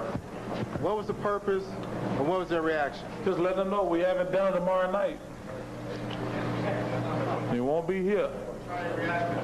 They were laughing. We had a good time. I guess y'all can take that damn plywood off the windows now. Yeah, but they might have to put it up in Phoenix now. We're civilized in Phoenix. We won't riot. There's ex-Chicagoans living there, though. Them just the rich Chicagoans who moved there, went home. You know, we still got to win 2 more games. They got to win 1. It's going to be a tough series. But I tell you what, it's funny when you see the mayor and everybody get on TV talking about don't destroy the city. I told the guys, let's don't play the game. Let's just get back to Phoenix in time for happy hour. You know. You don't blame them for taking precautions, though, do you? Just in case you guys might have slipped up? Well, I think the putting extra policemen out there, National Guard, whatever, would have been fine. You're boarding up windows and everything. I think that's kind of... I'm walking down Michigan Avenue, and I don't see any things in the stores. I was starting to get worried there for a second. I ain't thought I was back in the neighborhood. Hey, did that motivate you guys when you saw all those preparations? You say, hey, look, they already got us losing? I think it's no question. I thought it was funny more than getting us motivated. I mean, we're not... Listen, this is our 5th game that our season could end. We are pretty much immune to the situation now. Charles, you have 3 guys with 20 or more points in this contest, and Bucket did a good job of shutting down Grant on the board. Well, I think you guys were giving them all the credit for guarding me with 1 man in game 1. Well, in game 1, I just missed shots. If you ever try to guard me with 1 guy again, I'll get 20 a half. So in the second half, they doubled me every time I touched the ball and I didn't score. And I did a good job of picking the defense apart. But you guys were all riding on coattails after game 1. I got great shots in game 1. I just didn't make any. But ain't no one player can guard me, and y'all can write that down. I missed some shots in game 1, but they can't guard me with 1 guy like y'all would like to believe. So they doubled me every time in the second half, and I was able to pick guys out, and Kevin made some plays when I got him the ball out of the double team. Charles, Magic Johnson has talked about you have to hate your enemy to be able to beat them, but you guys have transcended that to also enjoy this series. Well, I think that's bogus. You know, come on. Yeah, you shouldn't hate anybody. Charles, the Bulls didn't seem as frustrated tonight as they were the night before. In other words, the temperatures didn't rise out there. Oh, man, listen, we had a chance to win the last game, too. We just couldn't make a play down the stretch. But tonight, you know, we just didn't let it get like that. So, everybody was talking, hey, let me tell you, if Michael gets 55, we have a chance to win with a minute to go. I'll take that every time on the road. But now we're going to the Valley. Could be hot. Could be real hot. God wants you to win. Why do I think God wants us to win? I believe there's such thing as destiny. And I told Michael that the other night at dinner. I just believe in my heart. I'm not saying it's going to happen, but I believe it 100% that it's just our destiny. What was Michael's response? Oh, no, he said he read a different Bible than I did. Charles, were you a little surprised when they did not come at you offensively when you went to your smaller lineup? They had you in playing center on defense. They had Horace on you also, and they did not take shots with Cartwright and Horace? Well, I mean, I don't worry too much about what the other team is doing. We just try to do what we do best. I think what happens is we came out, I think the coaches wanted me to get off to a good start, and I did. And that forces them to double team me every time. And when they're doubling me every time, and when I get the ball to KJ, he's going to make things happen. If I get the ball to Ed Marley, he's going to make some things happen. Where you been? Helping them take down that plywood? That's right. Can you comment on the play of Richard Dumas tonight, the 25 points? Richard played really, really well. I tell you what, Richard, I think, is the beneficiary of, I think, playing with me and KJ because he's very athletic and he moves well. And he wants to score every time. So when you play with guys like me who you have to double, or play with a point guard like Kevin who's penetrating every time, it makes the game a lot easier for guys like that. Charles, what is going to be the key element to beat them in Phoenix, something that you haven't done all season?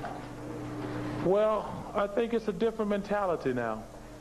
I think we know that we can beat them, and we just got to come out and play aggressive.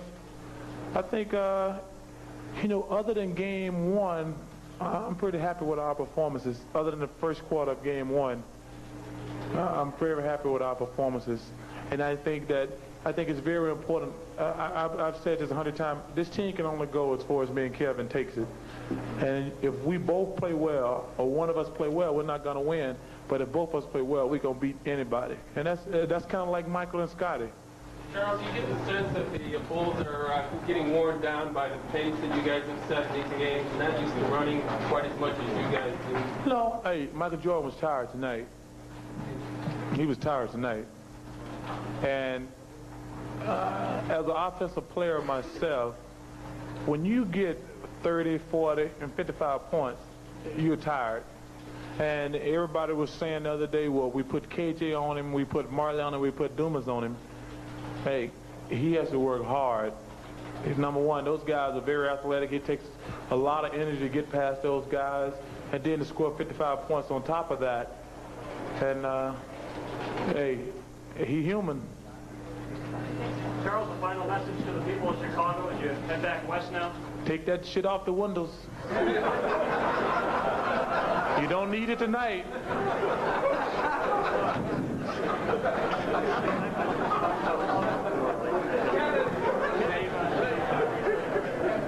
Kevin, you're up 16 points. The Bulls come back and take a 3-point lead. But did you feel with the way you had defended him up to that point that you were playing a much better game? We felt without a doubt we were playing a much better game, and we got up 16, and we really felt we were playing at our tempo. And Paxson it was 3 for 3 the first half with 3 3-pointers, and that's 9 big points. Had it not been for those shots, we felt good about the way we were playing. So even though we lost our lead, we felt things were okay and certainly in our favor the way the tempo was going. Do you feel like you've exposed some of their weaknesses in terms of their bench, in terms of scoring at center? Well, I don't know, what we were trying to do as far as exploiting their weaknesses, but certainly we felt that all year long our bench has been one of our biggest assets, and our depth is something that we hope will really play a factor as this series goes on. Kevin, why did you find the middle so easy to drive, and it seemed like there was no front line for the Bulls going down the line there? Well, I don't know if it was easy. It may have looked easy, but it didn't feel easy. I just think when you play a team enough, pretty soon you start finding things that you can do against them, and I didn't think the first two games for me personally or our whole Phoenix team was going to be indicative of the series, and that's why you want this series to keep going on, because you can pick your spots, and you see us do different things in this ball game that we didn't do in the previous games. How do you guys feel you played tonight? Will that be a good enough Sunday? Do you think they're going to be that much better? You're going to have to turn it up even more. I think we can turn it up even more. We have to worry about what we need to do. We had a goal when we came to Chicago when people didn't think it could happen, and that was to win 2 games. We did that. We're going back home. 2 games, and we haven't won at home yet, and we're looking forward to that, and we feel that are very good.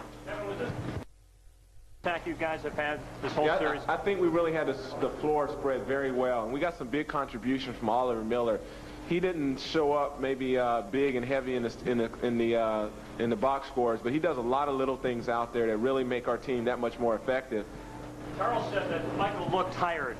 Could you sense that?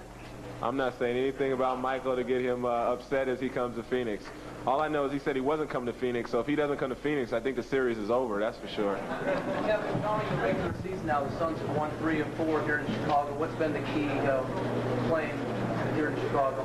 I don't know. I just think all year we've been a very good road team, and because we don't take, we know it's a huge challenge to play on the road. I don't think there's anything profound about it. We just go out and play hard, and sometimes at home we rely on our home court to win ball games. Kevin, could you talk about the importance of rebounding tonight? Going into Game 4, Paul Westphal talked about how important it would be. Tonight, you actually controlled the boards, which allowed you to run. Well, we felt there was 2 things that were really important for us to win this ball game tonight, and they were both on the defensive end of the court. One is that we really had to step up and clog the middle and not let Michael Jordan just get straight past to the basket. When he does that, he does it easily, he gets people in foul trouble, and it just really puts us at a disadvantage. So the big man in our front line really stepped up well today. And in the other area that you're talking about, the rebounding with Mark Rust and all the other big guys, Dan Marley did an exceptional job on the rebounding end of the court. It was something that we needed to control if we had a chance. All right. Kevin Johnson tying Richard Dumas for Phoenix scoring honors with 25 points. KJ with 11 of those 25 in the 4th quarter. Suns take 2 of 3 in Chicago, but the Bulls still lead the series 3-2. Suns win Game 5 tonight. Final 108-98. We're waiting for Bulls coach Phil Jackson to approach the podium and talk with the media. Phil obviously concerned about losing this game in Chicago. Is now normally have to go to Phoenix and win 1 of 2. Well, he has reason to be concerned, and I'll tell you this, it's the law of averages that Phoenix is due to win a home game. And, I just hope the Bulls can get 1 of the 2 games. And I feel personally they will do this. I feel still that this team will not lose the series to Phoenix. How tough is it going to be to get on that plane tomorrow and get rejuvenated? Because really the Bulls thought it would be over tonight. Well, there's a point that Charles Barkley made. I thought the Bulls were tired at the end, but they'll be ready. This is a 2-time world champions, and they should be ready, and they will be ready, I guarantee you. But it would be a little tough for this flight over there tomorrow. Let's bring in Johnny Red Kerr right now. And Big Red, talk about some final stats right here. Bulls obviously out-rebounded big, I understand. Cash, they had 45. The Bulls had 35 in the game. It was outstanding off the boards for them. They had 2 players with 25, and Richard Dumas, who was 12 out of 14 from the field in only 30 minutes. Charles Barkley, 9 out of 18. He had 6 rebounds and 6 assists. And then you had Kevin Johnson, 10 out of 20. He had 8 assists. Dan Marley with 12 rebounds. He didn't shoot very well, 3 out of 11, but he did have 7 assists. So they did an outstanding job in that situation. You know, I just wanted to mention something, Norm. You said you still like the Bulls in the series. So do I. The last time the Bulls have, they're in between games. I thought they lost 2 games in a row. I was going to say last time they lost 3 in a row was the opening of the 1991 season. So they've got one that they'll have to go pick up, and they've been pretty good on the road, as has Phoenix. Well, I have no doubt they're going to pick up and do well. This is a good road team also in the Bulls, and it's tough to beat the Bulls 3 in a row, and it won't be done. And I don't, you know, the Bulls will regroup. They looked a little tired. I like to see them spread it out a little more on that offense, though, and get more of a balanced situation. But once again, to win basketball games, you have to rebound and control the tempo, and that's what Phoenix did tonight. They rebounded, they controlled their tempo, the game they like to play. So the Bulls just have to rebound and do well in that department. Let's go back to the stadium downstairs. Phil Jackson addressing the media. I think tonight was a sense of coming out and not ever catching a hold of a hot team, a team that came out with a lot of offensive energy. And although we sidelined them a little bit in the second quarter, we never could get control of the game. They ran their tempo well. They handled our traps, our pressure defense well, and got great effort from a team effort. On the offensive end, we stuttered, and we had some problems out there tonight. And you got to contribute them with good defense. I thought they played well tonight. Was anything wrong physically with Horace? It just seemed like he wasn't in this one. I don't think so. You guys looked a lot more tired in this game than they did, and actually they played several more games in the playoffs. Can you address that? I thought that we came out and played tentative maybe to start the game, and we ran ourselves into a little bit of a tired spell trying to catch up, put pressure on, get excited, and play hard. We did that in the second quarter. Took a lot of energy out of us. Michael played that whole first half. And then we got ourselves a little bit in the same situation in the third quarter when we got back in the ball game. We stayed at that energy level that I think dissipated a lot of our team condition and our energy. They played very well. They played under control and got things going their way well. So what did they do defensively to shut down the middle tonight that they weren't doing? They just came out and met the guys that are driving at the basket. And tonight they weren't going in. The shots weren't going in, and we didn't get all the foul calls and go to the basket or the free throw line as well as we did the other night. I thought they made a determined effort to stop the middle, and they did a good job at it. So was there a problem with recognition in the first quarter with Paul Westphal going to a small lineup with Charles Barkley playing center against Bill Cartwright? He passed up several shot opportunities. Say that a little louder for me so I can hear. Was there a problem with recognition when Paul Westphal went to a smaller lineup? Bill Cartwright had Barkley on him defensively, and Cartwright didn't pull the trigger on a few shots. Yeah, well, Bill had a little trouble scoring in there early on. We didn't identify that, although we knew that that was going to be a matchup and we're prepared for it. We just didn't get it in our favor. And that was a little bit of the matchup problem again tonight. Bothered us a little bit on the defensive end and the offensive end because we weren't quite settled in how we were going to accomplish the task offensively. As a result, some of the shots came hurried. Maybe some of the shots came out of rhythm of our offense, and as a consequence, we didn't cover back well defensively. Well, just like players that have rhythm, so do referees. Would you be in favor of referees, the same referees refereeing all 7 games? No, that's in the league's hands. I don't have anything to say about that, and I think that from game to game, we just have to adjust. Good players adjust to what the refereeing is for that night. And that's something you determine as you go into the ball game. So they got to jump. They just played 4 games. I felt that we never really got inside in post-up. We looked inside early to Bill. It wasn't successful. We never got back inside early in the ball game and established the fact that we're going to post people. And I think that was a real determining factor. We thought we could penetrate off the dribble. They closed it down. We'll have to see if we can establish a post-up game a little better. Is this the best you see Charles handle the double team out of the post? Yeah, Charles handled the double teams very well. I thought KJ, on returning and getting the ball back, in the fourth quarter, made some outstanding plays. Under control, got a three-point play, got the ball-to-ball players after we covered back to them. They did a nice job in our rotation and covered out well. Charles found the open guy. They made the extra pass tonight. They had the extra energy, and they made the game happen for them. Phil, can you pinpoint one key adjustment Sunday that you see out of this game, most important one for you? Well, we got to get a handle on Dumas. To me, is got to be one of the problems. If he can get 25 points in 30 minutes, we just can't allow that kind of scoring from a guy that is playing that amount of minutes. And 12 for 14 just sets up a real tough game for us to have to recover from things like that. Was it the case of the team coming out to play for history or to get the season over instead of just playing the game? Oh, I can't fault that. I think the guys are trying to stay focused on the fact, just play the game, just try to do the best job we could. A lot of the other things, the distractions that go along, that always happens, and it's going to be something that all ball players have to, reconcile with themselves before they come out to play.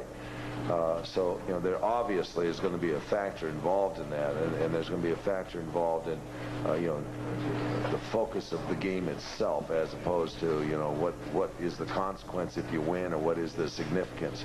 So we got 2 more games. Go back out and give a crack at it. All right. Phil Jackson obviously very concerned. The Chicago Bulls losing Game 5 by 10 points. And here is Michael Jordan. 41 points tonight for Michael. Michael, can you talk about the adjustments that Phoenix made defensively tonight to basically shut down the middle that they hadn't done in the last game? Well, we felt that they would shut down the middle, cut down our penetration, whatever. That hurt them last game, with my penetration and all. We really didn't have lanes to penetrate through, which is, credit to their defensive adjustments. And, we really did not seem fluent in our offense. We seemed totally out of rhythm all evening. We just didn't have the punch that we normally have offensively as well as defensively. And you got to credit Phoenix for the approach that they came into the game with, and the execution to their offense and defensive approach to us. And they certainly rattled us, and we didn't do the necessary things to get the win. Michael, were enough of the guys ready to play this game, in your opinion, from the beginning? Well, yeah, I think that's the difference between you guys and us. You guys will never know what it takes to play in a game like this. I think that sometimes the desire, the heart, the energy, is there to achieve, but the body and the mind doesn't really act as one, and I think that was the case tonight. I think everybody was very determined to win. We wanted to win, but when we thought that we wanted to do the necessary things to win, our body didn't react the way that we wanted it to, and we were a step slow. Our reaction was very, very slow, and it showed. And as bad as the press may rip us tomorrow, I think the effort that these guys had in their hearts is to go out there and lay that 110% on the basketball court. It just didn't happen tonight, and you got to accept that. We have to accept that every night it's not going to be everything in your favor, everything going your way. And I know Horace Grant is probably feeling the worst of all of us, and I know he wanted to win as bad as all of us, but he did not play the way he wanted to play, and that's that's something that Horace shouldn't hang his head low. He should hang his head high and say, hey, it was a bad game. Shake it off, come back in Game 5 and Game 6 actually, and try to redeem yourself. Michael, considering all the anticipation that you had, your teammates had, and the city had, how disappointed are you that you didn't win tonight? I would be lying if I said we were not disappointed, because we could not accomplish the ultimate goal here in Chicago of winning a third title. If the city expected us to, we expected ourselves to, we prepared ourselves to win, and we all were disappointed. That's a part of life. We just have to shake it off. We got 2 more opportunities to try to make this thing happen. When we look at our first opportunity on Sunday, we just got to gather our minds together and gather our energy that we, hopefully still got left, put it in each and every game and try to make this thing happen. Going to Phoenix? Were you going to the basket, getting hanging around and not coming up with anything even tough? Well, I mean, yes, there was a lot of calls questionable, and I don't think it's, from a player standpoint, I don't think I should stand up here and whine about why I didn't get calls or the calls that I should have got. We made the effort to go into the hole to try to get calls and try to break the defenses down, and we did not get the calls that we wanted to, and it's going to be that way. I mean, it's not the first time it's happened to us in the playoffs, so we have to play above that. We know that coming into the game, that we have to play above the three referees that's out there. We have to bond together and still, overcome all the calls that we may not get. Mike, when did you realize? Excuse me? Is that your private party that cooked for your restaurant? No. All private parties at my restaurant was, from my standpoint, was canceled. And that was not due to, what happened in this game. It's because of the safety of the city. We felt that, it would be very hazardous to that area because of the fans and all the hype that might have happened in the course of us winning. I was aware that the investors may have a party there, and that was an investor's opportunity. But from my standpoint, I canceled my private party there. Yes. Michael, would you say the pressure goes back on Phoenix, even though they won tonight, that they haven't beaten you in their home in the 3 games you've played? Well, you can say that, but yeah, I think they're still confident. Coming here and beating us 2 out of 3 games, they have to have some confidence. Going back in familiar surroundings, that's a big plus for them. We still got a game up and still a game away from actually winning this, so they still have some pressure on them, but they must be a little bit more confident than what they were when they came out of Phoenix. Michael Charles said he thought that you were tired and that they made you work much harder to get your points. Charles Barkley, 34, said he thought you were tired and that they made you work much harder for your points tonight. That was a factor. Would you agree? No, I don't agree with that. I mean, naturally, you find your points in the course of the game where you're digging for breath. And yeah, I had my times in the course of the game. But I felt I was pretty strong down the stretch. I felt everybody wanted to, contribute to the different outcome that the game presented. But, I don't think I was as tired as, I was in the triple overtime, by no means. When did you realize in this game that you were going to have to change your plans to go to Phoenix? 37 seconds left. I think it looked kind of dim for us, and you just had to fix it in your mind that it wasn't going to happen here. And even though it was a very disappointing thought, that's the reality thought of things. And I think we would be disappointed today and probably half for tomorrow. But as professionals, we got to walk this thing off or wear this thing off and get back and ready and try to win it on Sunday. Well, you guys have been able to come back whenever it looked like you were going to lose a lot of times and still win a game. Do you think y'all relied on that thought some in this game? Well, we got out of the blocks slow. And we gave them, I wouldn't say gave them, but they got out of the blocks quicker than we did. And the whole game we were fighting back.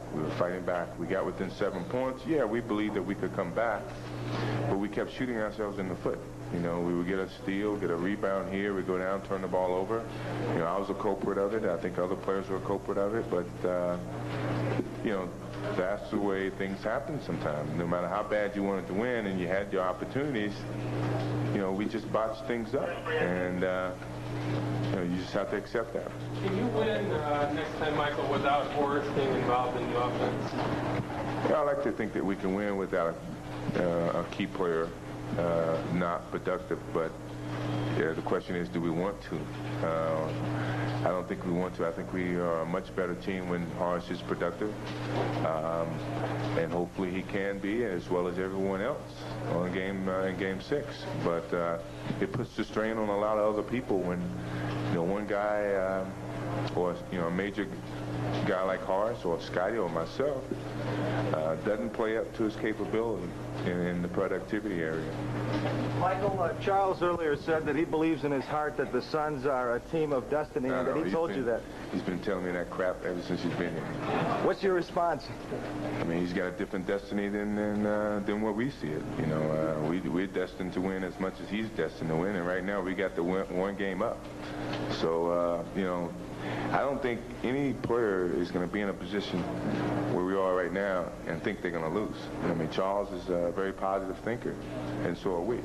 And I understand his positive thinking, but we're here to say that his destiny is to have a long summer thinking about what he should have or would have done.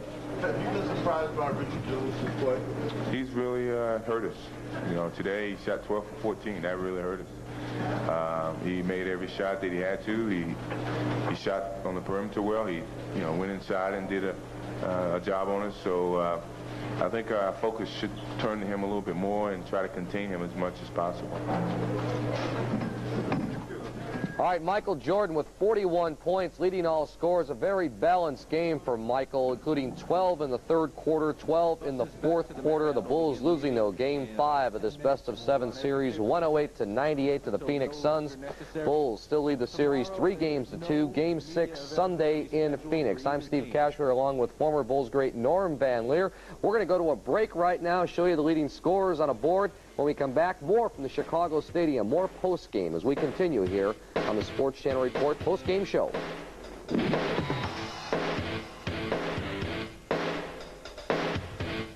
Transportation for Sports Channel provided by Imperial Limousine. For professional luxury service at affordable prices, call 524-0737.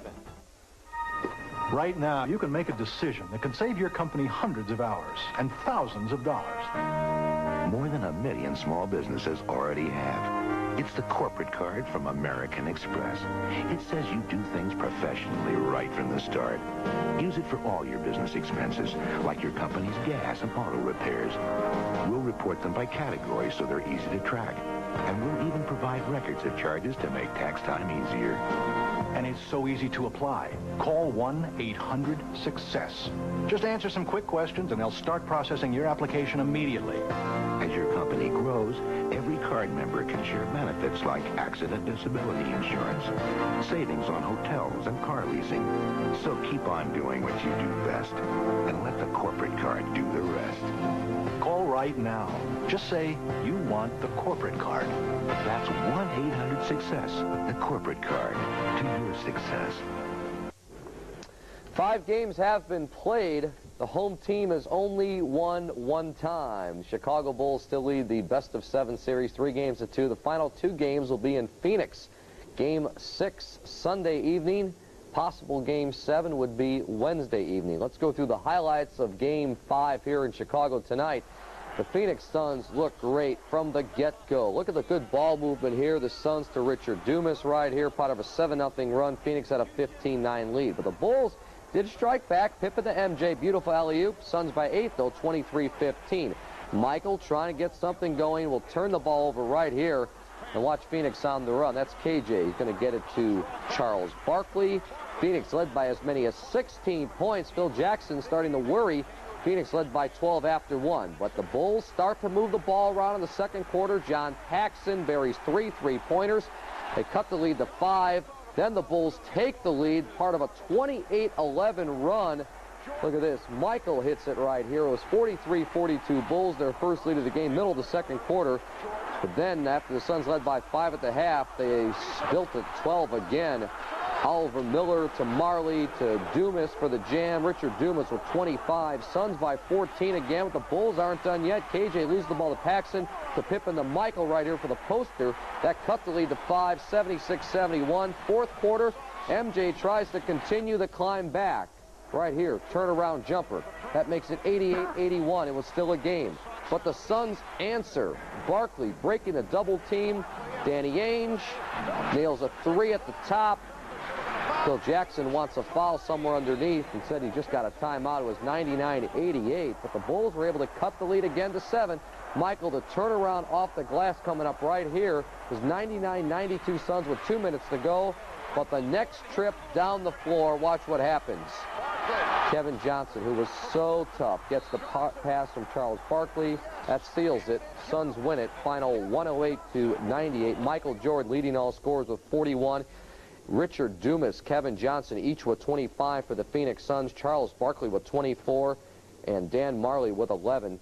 Horace Grant with only 1 point in this game. Scottie Pippen had 22. John Paxson with 4 threes had 12. B.J. Armstrong had 7. And let's go back down to the Chicago Stadium. A couple of big guys, Big Red and Big Tom. Gentlemen. Thanks, guys. It's Johnny Kerr up on the floor with Tom Borwinkle, who did the game tonight with Neil Funk on the radio. Tommy, did the Bulls look ready when they threw the ball up to start the game? I thought they really struggled from the start. Obviously, Phoenix jumped out big early, and they just seemed to be more aggressive. The Bulls, a little tentative. Michael hit the 3 to start out, but we're not able to get on the boards, and Phoenix getting multiple shots. And, you know, they built a 16-point lead. We've talked so often, a good team builds a lead.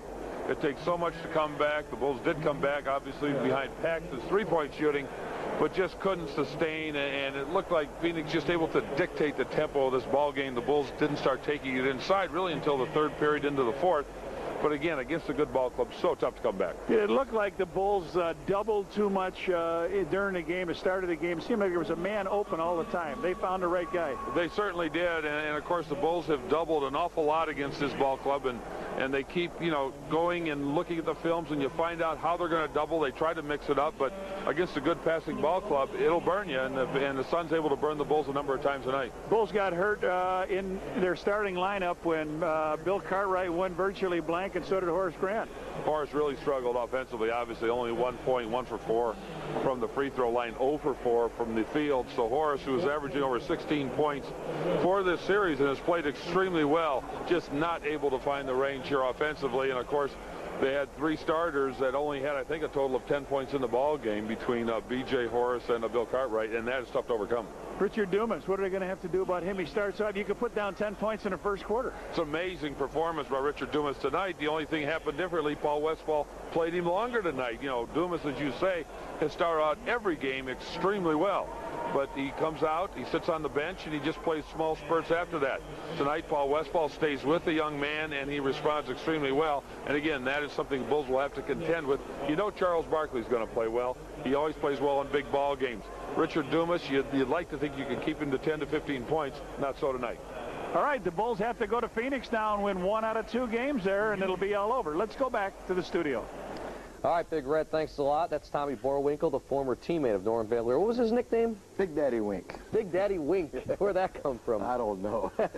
We have more names for everybody, man. All right, Storm and Norman Van Leer here. And Norm, let's go through some keys right here. After the Suns take a 16-point first quarter lead, you like the way Johnny Paxson comes in off the bench. Well, he got us back in the game, and we need that coming in from the bench. John Paxson came in, and this guy hits more key shots other than Michael Jordan than anybody I've seen on the Bulls. And he just lit them up, and really wished he was in there a little more in the offense in the second half, which I feel that wasn't what hurt us. Our defense hurt us tonight with the rebound. But Paxson lit them up for us, but at the same time, Dumas lit it up against us, and that got Phoenix on a drive. This kid was unconscious, you know, and he wanted to play. You can see a game look on his face, but once again, his teammates set him up with good passes, penetration. One thing about Phoenix, Steve, is when everyone's in the groove and moving, they get it to the open man. Barkley inside, Kevin penetrating, then you got Marley hitting his jumpers. Now Dumas is open, and man, he lit it up, and he set the tempo for Phoenix in this game. And I'll say this again, I don't feel it was our offense that hurt us as the Bulls. Our defense let us down a little bit. We've been talking all series about Richard Dumas just playing 1 quarter. He usually starts off the game with a great spurt. He has 10 or 11 in the first quarter. Then he goes to the bench, and he ends up with 10 or 11 for the game. But this was the first complete game by Richard Dumas, except for a fourth quarter. He didn't score. Barkley didn't score either. They didn't need him to score. Obviously, they win the game, but Dumas put together 3 good quarters and really was a big key tonight. Well, this is the first time Phoenix had the lead as much as they did, and the lead they had. So Westphal went with that, what got him there, and that's Dumas shooting the basketball. Plus, you know, there's no turning around tomorrow. You know, you had to win, so you have to stay with him, and that's the name of the game in the playoffs. You stay with that hard shooter. Dumas did the job, and that's why they went to him. So, you know, that's the name of the game. But our defense, that double team wore us out. It made us tired because this team had a lot of assists, something what the Bulls usually do. And the Bulls had to fight and come from behind constantly in this game. After going down by 16, they did a good job to take a lead in the second quarter, but then after being down by 5 at half, it was just a comeback after a comeback. All right. Stadium, Tom Dorr and Julie Judelson. Well, thanks, guys, and Julie Judelson alongside. And Julie, two very different locker rooms. Again, you guys, we seem to keep getting these assignments. Phoenix Suns locker room, I'll tell you, first of all, again, as I said before, very, very calm, very matter-of-fact. It seems like these guys were just saying, we expected to win. We expected to go back to Phoenix and have a chance to win this series. This was not a wild room by any means. How about down in the Bulls? In that respect, there was a similarity to the Bulls locker room as well. I've never seen them with any loss ever wear such long faces or be so silent. Horace Grant, Scottie Pippen particularly taking this loss very, very hard. All the plans that were in the making, this is very tough for them. Yeah, I can imagine Horace Grant was very dejected. Horace had a tough night. Things didn't go very well for him. Julie had a chance to talk to some of the Chicago Bulls. I had a chance to talk to some of the Phoenix Suns. And in fact, why don't we right now go down and hear some of those interviews. Was it the boards, Scotty? Yeah, I think a lot of second shots opportunities that they got, you know, really was a big factor. And, you know, we just came out on our heels and didn't start the game off the way we needed to. Were you hoping it to be a repeat of last year when in the fourth quarter you had that big surge and you guys came back from that 15-point deficit? Well, I wasn't hoping that going into the game. I'm hoping that, you know, we could maintain and hold the lead throughout. But we wasn't able to do that. They came out and they had us pretty much climbing uphill throughout the whole game until the one surge that we grabbed the lead, but we never was able to maintain it. How tough is it to get your win back now? It's not tough at all. We got an opportunity to go on that home court in Clancy. We didn't want to go back to Phoenix, but they proved us wrong, so it's not going to be tough. We were very confident that we can go there and win on their court. We don't feel down. The home court hasn't meant much so far. Any idea why? Why? I think he got two good road teams who are very competitive and know how to win on the road. Scotty, you just said it would be better for you all to win in Phoenix. Why? Well, maybe to take some distraction away from us. You know, everybody's distracted with that, and it gives the opportunity to really focus on what we got to do and focus on our job. Scottie Pippen with 22 points, and he brings up a good point. The Bulls now 3-0 at the America West Arena. They won once during the regular season and twice so far in the playoffs. We're going to take a break, hear from more Chicago Bulls players and also some Phoenix Suns in their locker room right after this. Stick around, folks.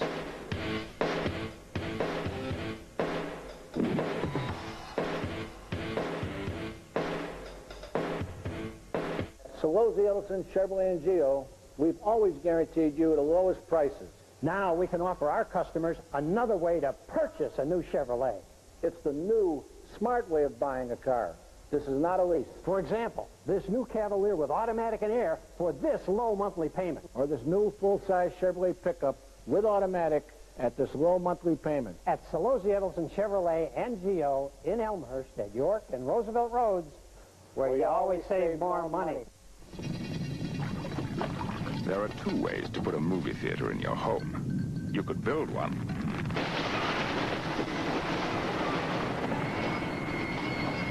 Or you could simply buy the giant 35-inch RCA home theater with SRS sound. It's the easiest way to get a movie theater in your home. Come see all the RCA home entertainment products at Aaronson's Furniture. Back here in our Sports Channel Chicago studios, I'm Steve Cash along with former Bull Norm Van Leer. We're going to go through another one of Norm's keys, something you found interesting, Norm. Well, I think the biggest key tonight is rebounding as usual. When the games are won or lost, especially in the playoffs, it's rebounding along with defense. And Phoenix controlled this game by rebounding, playing their tempo-type game, getting up and down the court, moving, individual play, guys coming off the bench hitting, and the boards right here again, over and over. You cannot win ball games doing that, and Phoenix just offensively just tap until they got 2 points. That also wears you out. Then once again, Marley didn't do a whole lot from the outside. Once again, another rebound. another opportunity. When you have opportunities like that, you're going to can them sooner or later. And on the other end, we play good defense. When I say we, that means the Phoenix Ball Club. And look, the block shot there, opportunity to get the ball, fast break. Hey, that's like a good football move right there. He throws it, but they get the foul shot anyway. And now, that was kind of questionable. But once again, Phoenix plays the defense. How did this not go for Scotty late in the game? That's the way the night went, you know, and it's a positive thing. When things don't go your way, you seem to you lose it at times. And I'll tell you another thing the Bulls had when they played defense was played against it. Michael was going from side to side as opposed to penetrating to the hoop. I noticed that a lot. It's like football. Instead of running up and down the court, you're going sideways. That's not going to work, and that also wears and tears on you. But once again, rebounding, defense. You do that, you do it consistently, you're going to win basketball games, and that's what Phoenix did tonight. You bring up a good point about Michael because we had a 55 the other night in Game 4. He was going to the hole. He said, told Phil Jackson. This is a game of adjustments. Each game, when Michael scored his 55 going to the basket like he did, Phoenix made adjustments. They stood up. He's got in his way. He made him kick it off, pass off. There was some questionable calls at times, but not enough to merit who won or lost this game. So, you know, they did their job. They made the adjustments. We'll see what the game will bring us to an adjustment on the Sunday situation that the Bulls will have to make. Obviously, Horace Grant knows he did not play well. Phil Jackson kind of skirted the issue right there when asked about Horace Grant. He said, I don't really want to talk about it. They asked him if he was hurt or not. He said, no, he wasn't, and that was it. Well, first of all, I think they took away from Jackson going to see the Grateful Dead tomorrow. I think he's more upset at that. I guarantee you Horace will be back. I'm not worried about Horace's points made here because Horace doesn't make or break the situation with his points. It's the rebounding and his intensity. He did not have that tonight, more frustrated than anything else. He has to pick it up because I've said this in the past and I'll say it again. When the Bulls are going to win basketball games, Horace Grant has to be involved on that board offensively and defensively. And tonight, he didn't do the job. We have more reaction from both the Chicago Bulls and Phoenix Suns locker rooms. Let's go back down to the Chicago Stadium. Tonight? Well, we might have came out a little tense, you know, but that's all part of being in a championship series. You know, we just have to regroup, go back to Phoenix, and steal a game out there. Is there such thing as momentum? Yeah. If so, are you concerned about the way they're feeling now as they go home? Well, right now, naturally, they have a little bit of momentum going back to them. They feel like, you know, they came in here, won 2 out of 3 ball games in Chicago Stadium. Everybody was counting them out. They have a lot of momentum, but, you know, we're still up 3-2, and we're going to be ready Sunday. Then you know you won 2 games out there. That's got to give you a sense of confidence. Well, we know what it takes to win on the road. We're going to execute better. We're going to play better defense, and you'll see a better defensive Bulls team. Stacey, you're not wearing as long a face as some of your teammates. Because I know it's not over. I know we just played bad today. We had a bad performance. We missed a lot of free throws, and we're going to regroup. We've been in this situation before. We're still up 3-2. If we were down 3-1, then you should probably see my face long, but this team's got a lot of character, and we will be back. Stacey, how do you get done? Yeah, we watched the films of Game 4, and they killed us on offensive rebounds, and it was real humiliating. And the way they took it to the basket, we just like we weren't there, so we had to be more aggressive defensively, especially on the boards, because when we got rebound teams, we seem to get the victory. And if we can keep them off the offensive boards, it's hard for them to score besides Michael, and then we can get out and run. It seemed like that slowed you guys down just a little bit, trying to control the rebounds, but again, you still get the win. Was this something different that you guys talked about from what you'd done all season, instead of trying to push the ball up and fly it on the floor? No, we had a couple situations where we got out in our running game, and we were just doing such a great job at half court of spacing ourselves and giving them difficult problems as far as who they're going to double off to contend with Charles. And we had a hard time checking anybody who was spotting up, and, you know, hard to guard when we have that kind of spacing. The other thing that the spacing seems to provide is... All right, Dan Marley right there. I've been handed the official stat sheet, and some numbers right here. Rebounds, 45-35. We talked about that. Bulls out-rebounded by 10, and Phoenix got 14 rebounds. The Suns shoot 50% from the floor.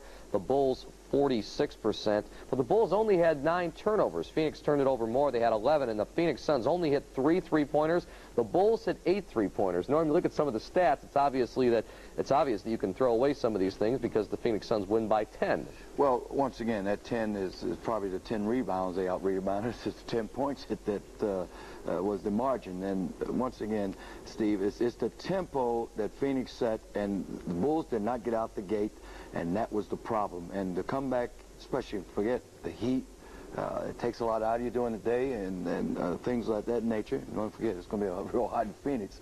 But when you rebound and you set the tempo, and the people that came off the bench for Phoenix also did a good job, that helped. Only guy that came off the bench and really did any quality work for us was Paxton. John Paxson with 12 points, hitting 4 of 5 shots, including all 4 were 3-pointers. Okay, we've got more coming from the Chicago Stadium. More analysis here on the Sports Channel Report right after this short timeout.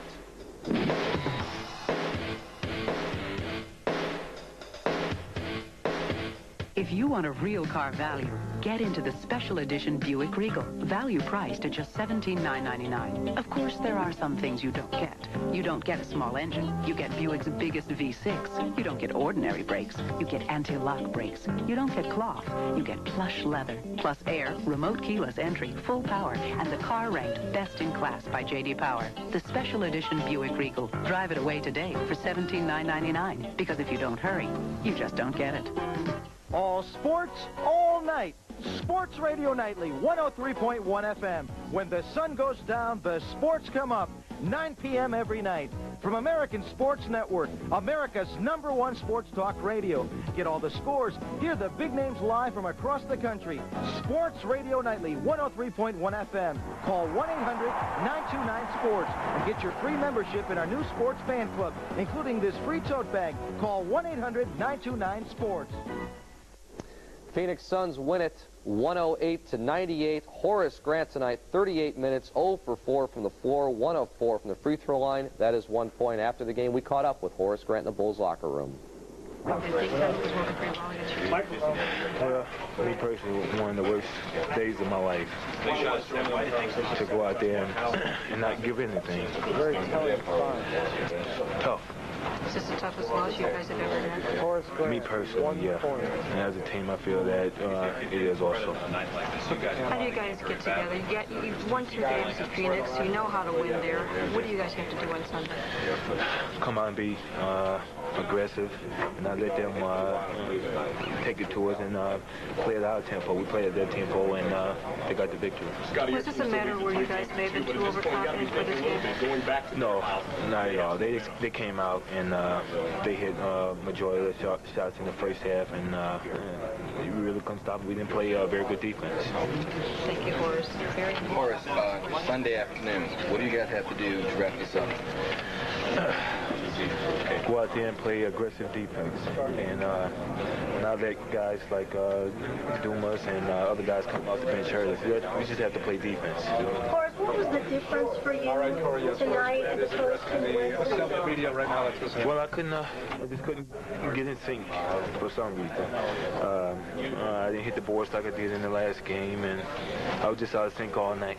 Is Barkley different? Well, he came out aggressive, and I knew he was, so I just didn't stand my ground, so to speak, and he took advantage of it. Horace, the whole team seemed out of sync. How do you explain that when you have a chance to clinch it on your home floor? I can't explain it. You know, they came out and played aggressive from the first minute to the last, and they got the loose balls, they got the rebounds, and they got the victory. Horace Grant with just 1 offensive rebound, 7 rebounds for the game, and no team has ever come back from a 3-1 deficit to win the NBA Finals. Phoenix Suns were down 3-1. It is now 3-2. Let's talk about the bench, something we were talking about in the commercial break.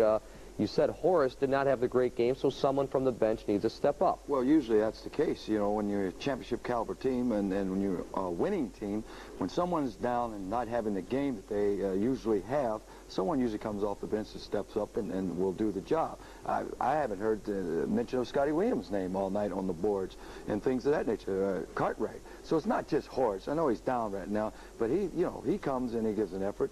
The stats were not there tonight, but someone else has to step up also and do the job. Well, Bill Cartwright, for the record, 2 points, 2 rebounds in 14 minutes. Scott Williams, 4 points, 5 rebounds in 18 minutes. The Bulls are now 14-4 in the playoffs, 7-2 at home, 7-2 on the road, and they will finish the season on the road. 2 games to win 1. And they will be the world champions. Which game do you think they're going to win? I think the first one. Game 6. I think they're going to go out there Sunday, and it's going to be a dogfight. Again, Phoenix is home. Now, here's the point. Phoenix's crowd is going to be energized. They're going to have to deal with the home crowd. They're going to have to deal with all the tickets and all the hype and all the things.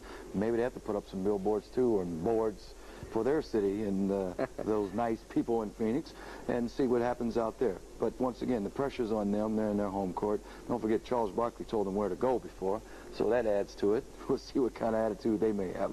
Bulls are going to win this championship. You know, Norm, it's really interesting because they play the entire season for the home court advantage, but all of a sudden, no one wants the home court advantage, right? Well, you have two teams that are entirely different, say, like the New York Knicks. New York Knicks cannot win on the road, and they have that type of defense. For one thing, when you play great defense like New York and the type of physical play they use, you get away with more of that at home than you do on the road. These are two great athletic teams, two well-coached teams with great superstars in these teams. They can carry the show on the road.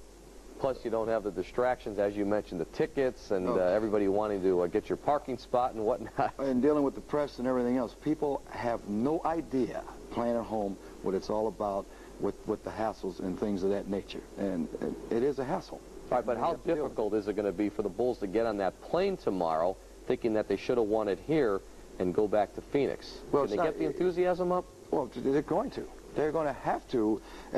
Steve, they will get up. They know they didn't do the job. They're professionals. They're two-time champions. They will get it in order. And I guarantee you they'll probably watch film all the way there. The name of the game right now is adjustments and people stepping up, doing their job, and focusing on what's going on. And the bottom line, Chicago people, Phoenix just outplayed us. In Game 5, but there's still 2 to go. Bulls lead the series 3-2. Back down at the Chicago Stadium, Julie Jettleson. Jules? Steve, tough last home game for the Bulls with the champagne still on ice.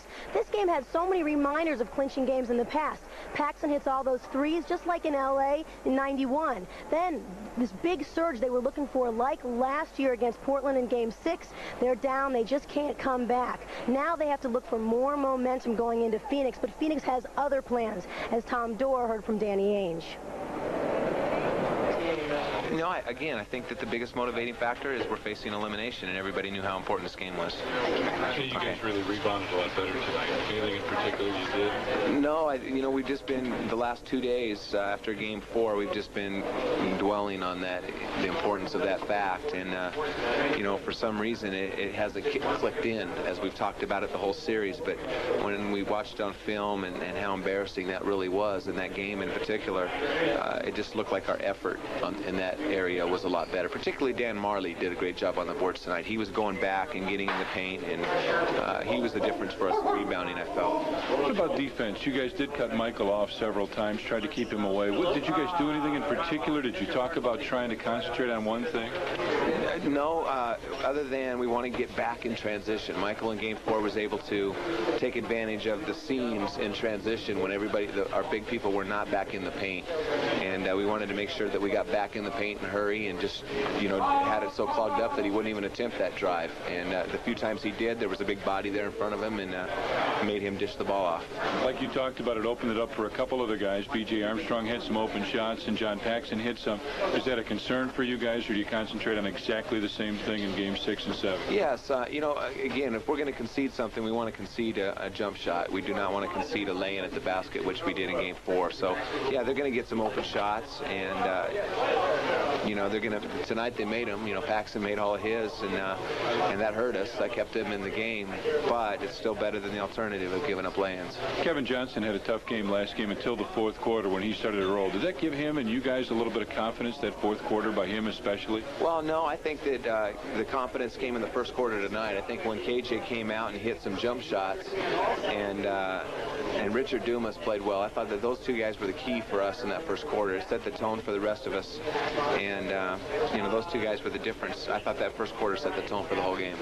That does it for us down here at the stadium. For Johnny Redker, Tom Dorr, I'm Julie Juddleson. Now the Bulls go back to Phoenix. Of course, we will have all your post-game coverage, so stay tuned to Sports Channel. Steve, now back to you and Norm in the studio. All right, Julie, thank you very much. And we thank our Sports Channel America viewers for joining us for the Bulls-Suns post-game interviews. We're going to be back with more for our Chicago viewers. Jim Blaney still has plenty of sports news to talk about. We'll be back with more right after this.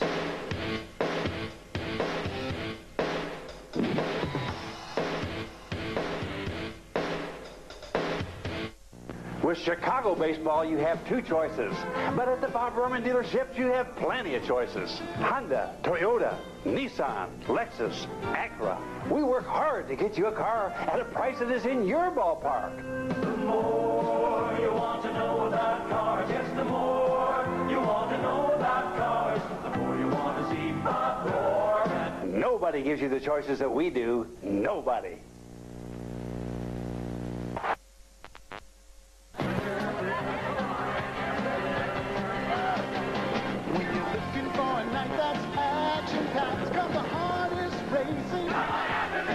The most exciting 2 minutes that you'll ever know. The action. The thrill. The money. Let's go and grab your friends. Come on and get away. Harness racing. At Sportsman's Park, where adults go to play.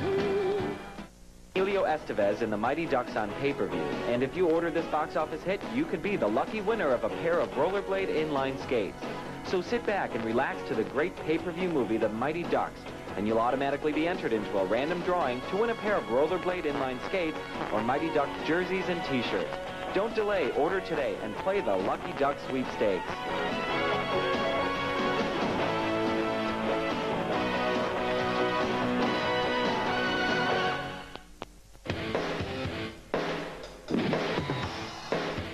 It's going to be a crowded final 36 holes at the United States Open. A record number of players are still in the tournament following the 36-hole cut.